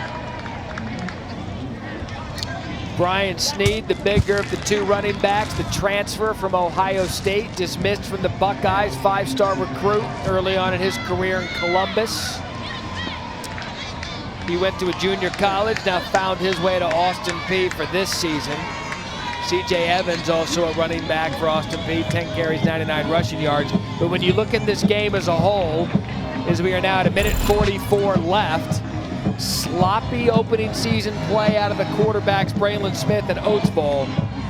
Early fireworks, but a lot of what we expected. End result, Mike Golick Jr., it's close in the 4th quarter. Close in the 4th quarter, and we saw a big play to Jay Parker. Big plays in the passing game have set this up, but being able to close it with the run game down this close. So 3rd and goal, you would expect to ride Sneed twice. Oatsville, the keeper. Oatsville dives across the end zone and ties the game for Austin Peay. Jeremiah Oatsville around the thing. An Austin Peay touchdown. The quarterback who's been through so much, lost for the season in this very game, week 2 last year, just put his team on, or tied the game for his team with 1:40 left. We figured that keeper was waiting somewhere in there. It had been a while since we'd seen him get a design carry. Snap paramount. Kick is up. Snap is good. Kick is good. And now the Governors have taken a 17-16 lead. Perhaps the biggest snap of that young man's career, the backup center. The fake to Sneed, and Oatsville, a great read. And you see Eugene Minner, the tight end, who's been active all night, getting just enough coming across. It doesn't have to be pretty, but gets just enough of number 18, Malik Wilson. And how about the Oatsville family? They love it. Fiance and siblings made the trip here to Montgomery, Alabama. Coach Marcus Lovins, his first game as the interim head coach of the Austin Peay Governors. And Jeremiah Oatsville has put his team on top with 1:40 left in our 2020 kickoff game here on ESPN. It hadn't been the greatest night for the quarterback, but when he needed to step up for his team, when it was his time in the 4th quarter, he did. Big throw downfield to set up the red zone opportunity, and then calls his own number to drive it home. This is the type of leader you want to build your foundation on as a team. This is why Marcus Lovins and company are more than comfortable going into battle with Jeremiah Oatsfall. So Grant Paulette set to kick. Christian Richmond and Dwight Blakey deep to receive. Central Arkansas and their star quarterback, Braylon Smith, 2 timeouts. Down 1. And that's going to be Richmond on the reception. He's going to get met in the middle of the field. Good coverage by the Governor's special teams. Tackled by Terrell Vassell. Matt, this is a situation you drill in training camp all the time. Minute 34 left, 2 timeouts at your disposal here. You've got to have some pace about you here, understanding you can stop the clock a couple of times here. Those same throws that you've been successful on all night if you're Braylon Smith, getting the ball out of your hands quick, letting your great receivers like Barnes, Hudson get run after the catch opportunities, all in play. You hear the crowd. It is a small crowd. Each school got 400 tickets each. Sold the rest online to make the 2,000 crowd happen tonight. And they are witnessing a last possession game. Flag on the play. Is Braylon Smith able to connect with Whittingham? Isn't this great? All you could ask for, and a mirror image again of last year with Austin Peay on the other side now, the go-ahead touchdown late, seeing if Central Arkansas can respond. I mean, you didn't know. We'll wait for the call here. So offsides on the defense, it'll give Central Arkansas 5 yards. So we didn't know if we were going to play this year. And you see right over the left tackle, the defensive end, crowded in that neutral zone. That's the fatigue mounting up now. We talked so much about conditioning, attention to detail late in the game. We've seen it happen in the biggest stages. I think 2 years ago in the playoffs for the Chiefs, the difference in the game with D Ford lining up in the neutral zone. 1st and 5 now after the 5-yard penalty. Minute 28 left, 2 timeouts for the Bears. Smith escapes the pocket. Quick give to Kier Crossley, who's had a big night. Crossley able to shake a couple of defenders and get out of bounds. That'll move the change for Central Arkansas. And just a great individual effort by Crossley here. See the D-line runs the twist up front, flushes Braylon a bit, but then in the open field, the ability to make Troy Henderson miss by Crossley and get out of bounds to stop the clock. Headsy play out of Crossley there to get out of bounds to preserve the 2 timeouts. So a 1st down for Central Arkansas. And again, it's Smith. Again, he's pressured. And a great catch out of Hudson. Smith keeping the play alive with his feet, able to find Hudson. Again, moving the chains for Central Arkansas. The catch 17 yards on these Central Arkansas receivers. Going low, making it look easy. If the ball's a little low and behind you, so what? You understand you're there to make up at times for a minor error in your quarterback's accuracy. In Austin Peay territory.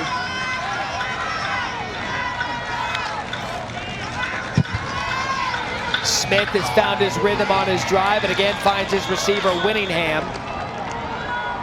Down to a minute left in the opening game of the 2020 season. Now under a minute, gain of 6.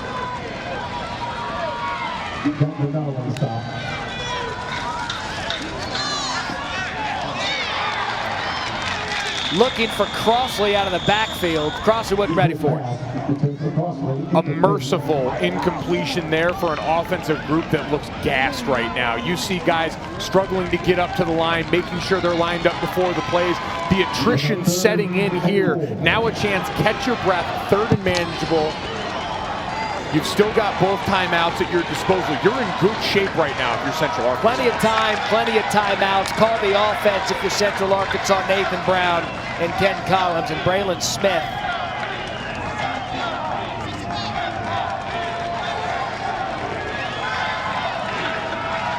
Play clock down to 5.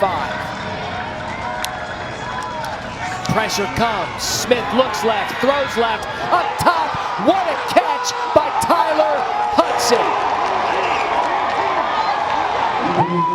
Thread the needle. Nathan Page is going to hear this whiz over his right shoulder. directly into the waiting arms of Tyler Hudson. Unbelievable concentration with all of that fatigue we mentioned. So 1st and goal now for Central Arkansas. I think Nathan Brown's going to be happy to bang a timeout there. Gather it, because you've got now 1st and goal, 1 timeout left, 40 seconds left in the ball game. You are in field goal position.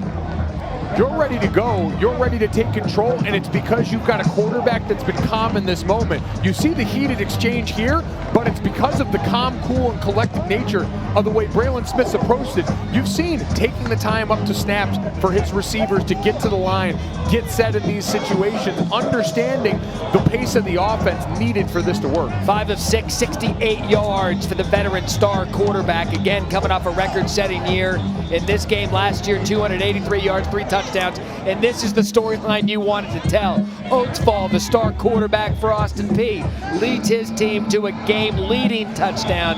And now it's Smith's turn. He's got the ball. 1st and goal, 1 timeout left, 40 seconds down 1. What does Coach tell us? Everyone's got a panic button. He's never seen his quarterback hit that. That demeanor right now gives them a chance.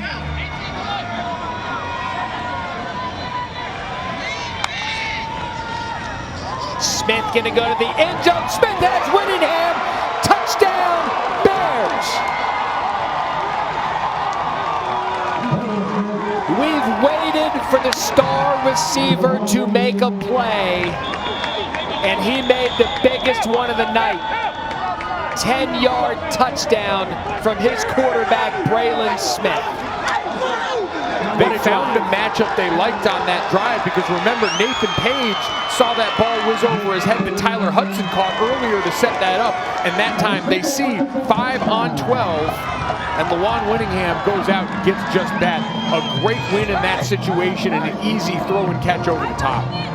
You can use any adjective you want to describe a quarterback. We saw every single one out of Braylon Smith on that drive. Poise, leadership, took his team down when they needed it most, and he found his star receiver, who's been quiet, but he knew he could rely on him. They're going to take a look at this one again, because he goes to the ground, make sure he maintains control at the end of this catch. You see the separation there, veteran with a little push off, gets the feet down, goes down. And I see control all the way, hands underneath the ball, even if it moves, as long as he's got it clamped. So because of the magnitude of the moment, I'm gonna count this as the Mike Golick docket. One sideline, happy, smiling, Oatsfall. Grab his lid, he's got time, 34 seconds, 2 timeouts. But what an amazing finish for both of these quarterbacks late in the 4th quarter with 1 possession left. And a big extra point coming. Hayden Ray, the kicker, Will Silers, the holder. They're back out going for 2 in this spot. They want to make this an even touchdown game, go up 7. So they will attempt the 2-point conversion. Braylon Smith rolls out, and it's good. Sam Camargo, the 2-point conversion, and now Austin Peay has to score a touchdown. Do we dare say overtime to start the 2020 college football season? But what a drive it was for Braylon Smith coming into the game. We knew he was the leader of the offense, and Mike Golick Jr., we saw every bit of it on that drive. Crossley here with the great individual effort, and then the heads-up play to get out of bounds. We remember the neutral zone infraction that kick-started the party, and then Tyler Hudson kicked in the door. An unbelievable catch over that back shoulder. And then Lawan Whittingham, a familiar name and a familiar situation there, the back corner of the end zone, and a great touch pass on the 2-point conversion by your quarterback to Sam Camargo to put them up 7. It's about your leaders when the games are close. This player, Braylon Smith, the leadership he's done on and off the field with everything going on in the country. Nathan Brown has said, this is the guy that I want to be our leader. And it's just been fun to watch him battle through. It's been adverse. It's been a lot of adversity for both these teams tonight. But when they needed him, they got him. And what a great building block to go into the rest of the season with. Saren Hughes for the kick. And that's going to go back into the end zone for a touchback. So to set the scene here, 2 timeouts left for Oswald. Austin Peay down 7. Oswald led the team down for a touchdown the last time out. Field goal not good enough. And we know the names you're looking for. Jay Parker was your big play opportunity before, but Jordan Pollard's been your consistent source of offense in the passing game for Jeremiah Oatsvall. Expect an early dosage of him, but a shot's gonna have to come. And I'm dialing up Jay Parker again if I can. Speed to burn on that play, and we show and saw the propensity for a big play on the last touchdown drive. 75 yards away. Again, if you didn't hear, D'Angelo Wilson, their star receiver, did not make the bus trip to Montgomery, Alabama. So it's been Benico Harley, the other star, and a collection of role players, and Jay Parker, Jordan Pollard, and whistle early.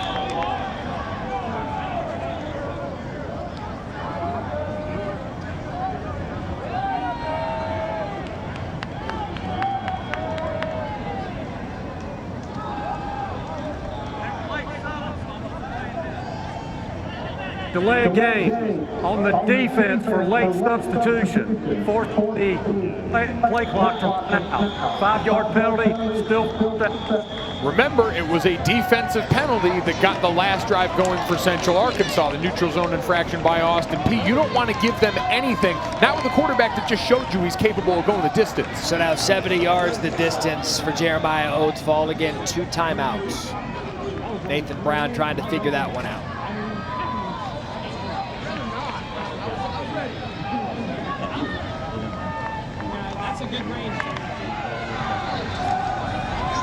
Oatsvall rolls to his right to escape pressure, throws it downfield, nearly intercepted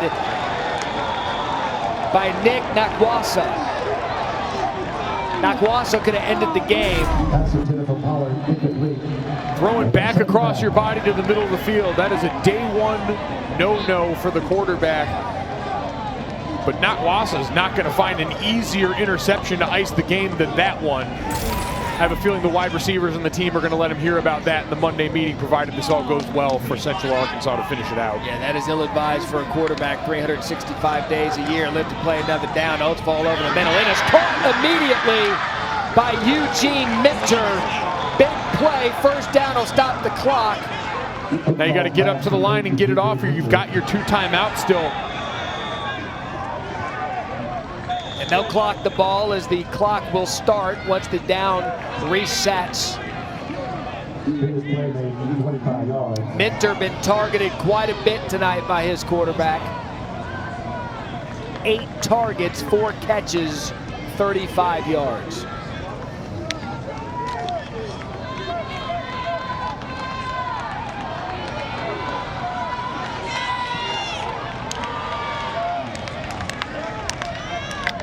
In Central Arkansas territory, Oatsvall to the sideline, dropped by Benico Harley.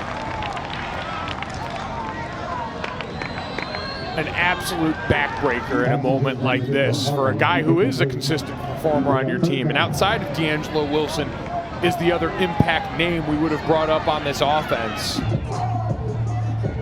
You're going to need every bit right now, especially as you have to paint towards the sideline now with just 13 seconds left. Play set up perfectly, gets out of bounds. You're not wasting a timeout. It moves the chains. Now 3rd and 10 from the 46-yard line. Oatsvall again over the middle. That pass tipped, and it falls incomplete. Again intended for Minter. Nakwasu again doing a good job, hand on the back there, being discreet about it there, disrupting the route enough at the top. And now it's 4th and 10, 8 seconds left with the game on the line. You're trying to get your quarterback outside the pocket, give him a look at the end zone here, or up underneath, knowing you've got a timeout to maybe get it down Yeah, they're going to use one of their timeouts. Marcus Lovins wants to think this over. Game on the line for Austin Peay. Governors scheduled to play 3 games this year. Ohio Valley Conference said they weren't going to play their season, move it to the spring. Central Arkansas, the opener, they are at Pitt September 12th, at Cincinnati September 19th. On the other side of it, Central Arkansas, they've got the most games of any FCS program. They've scheduled 9. You come to Nathan Brown and want to play on a Saturday, he'll say yes.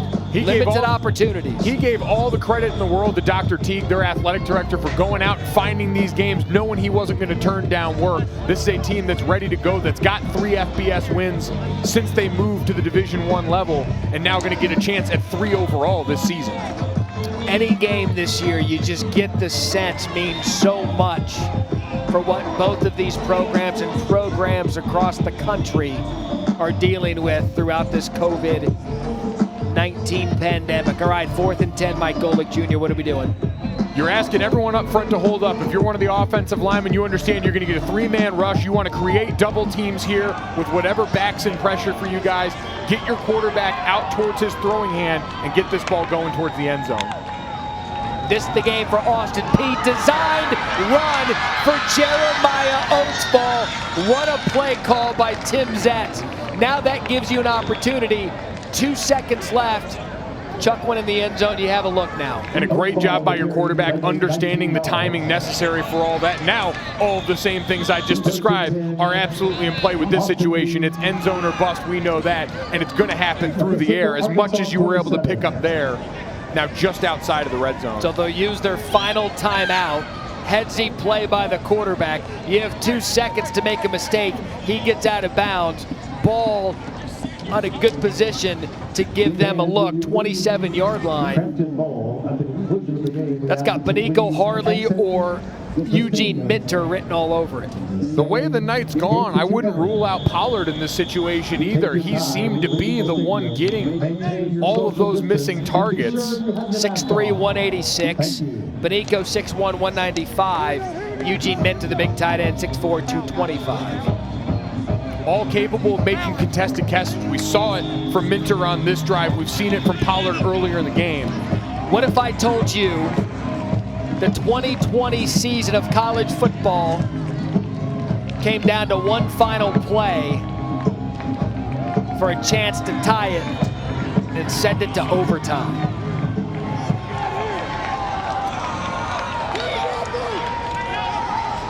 Oatsball is going to throw it, going to come up short. It's going to be intercepted by Central Arkansas, and that will do it. The Central Arkansas Bears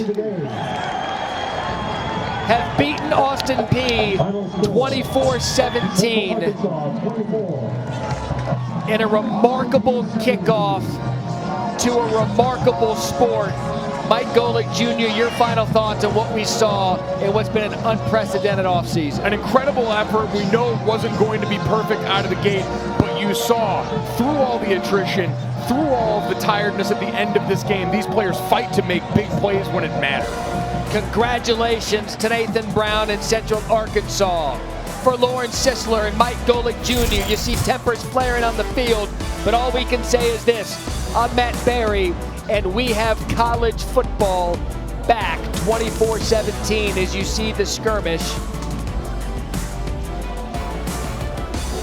Looks as if tempers flared there for a moment. You wait all offseason, you hit each other all training camp, you finally got a chance to go out there and put it on display. You see it spill over here, you see cooler heads likely prevailing now as they understand the win is in for everybody who got to be a part of this game already tonight. And in this age of social distancing and all the COVID-19 protocols, it is important to get both teams to the locker room and just an appreciation of being able to kick off the season when for so long it did not look as if it was going to happen. All right, so now I get to reset my dramatic toss-off of the first college football game of the season. For Lauren Sisler, Mike Golick Jr., I'm Matt Barry. Let's hope this was the beginning of a successful season as Central Arkansas wins 24-17 now to SportsCenter.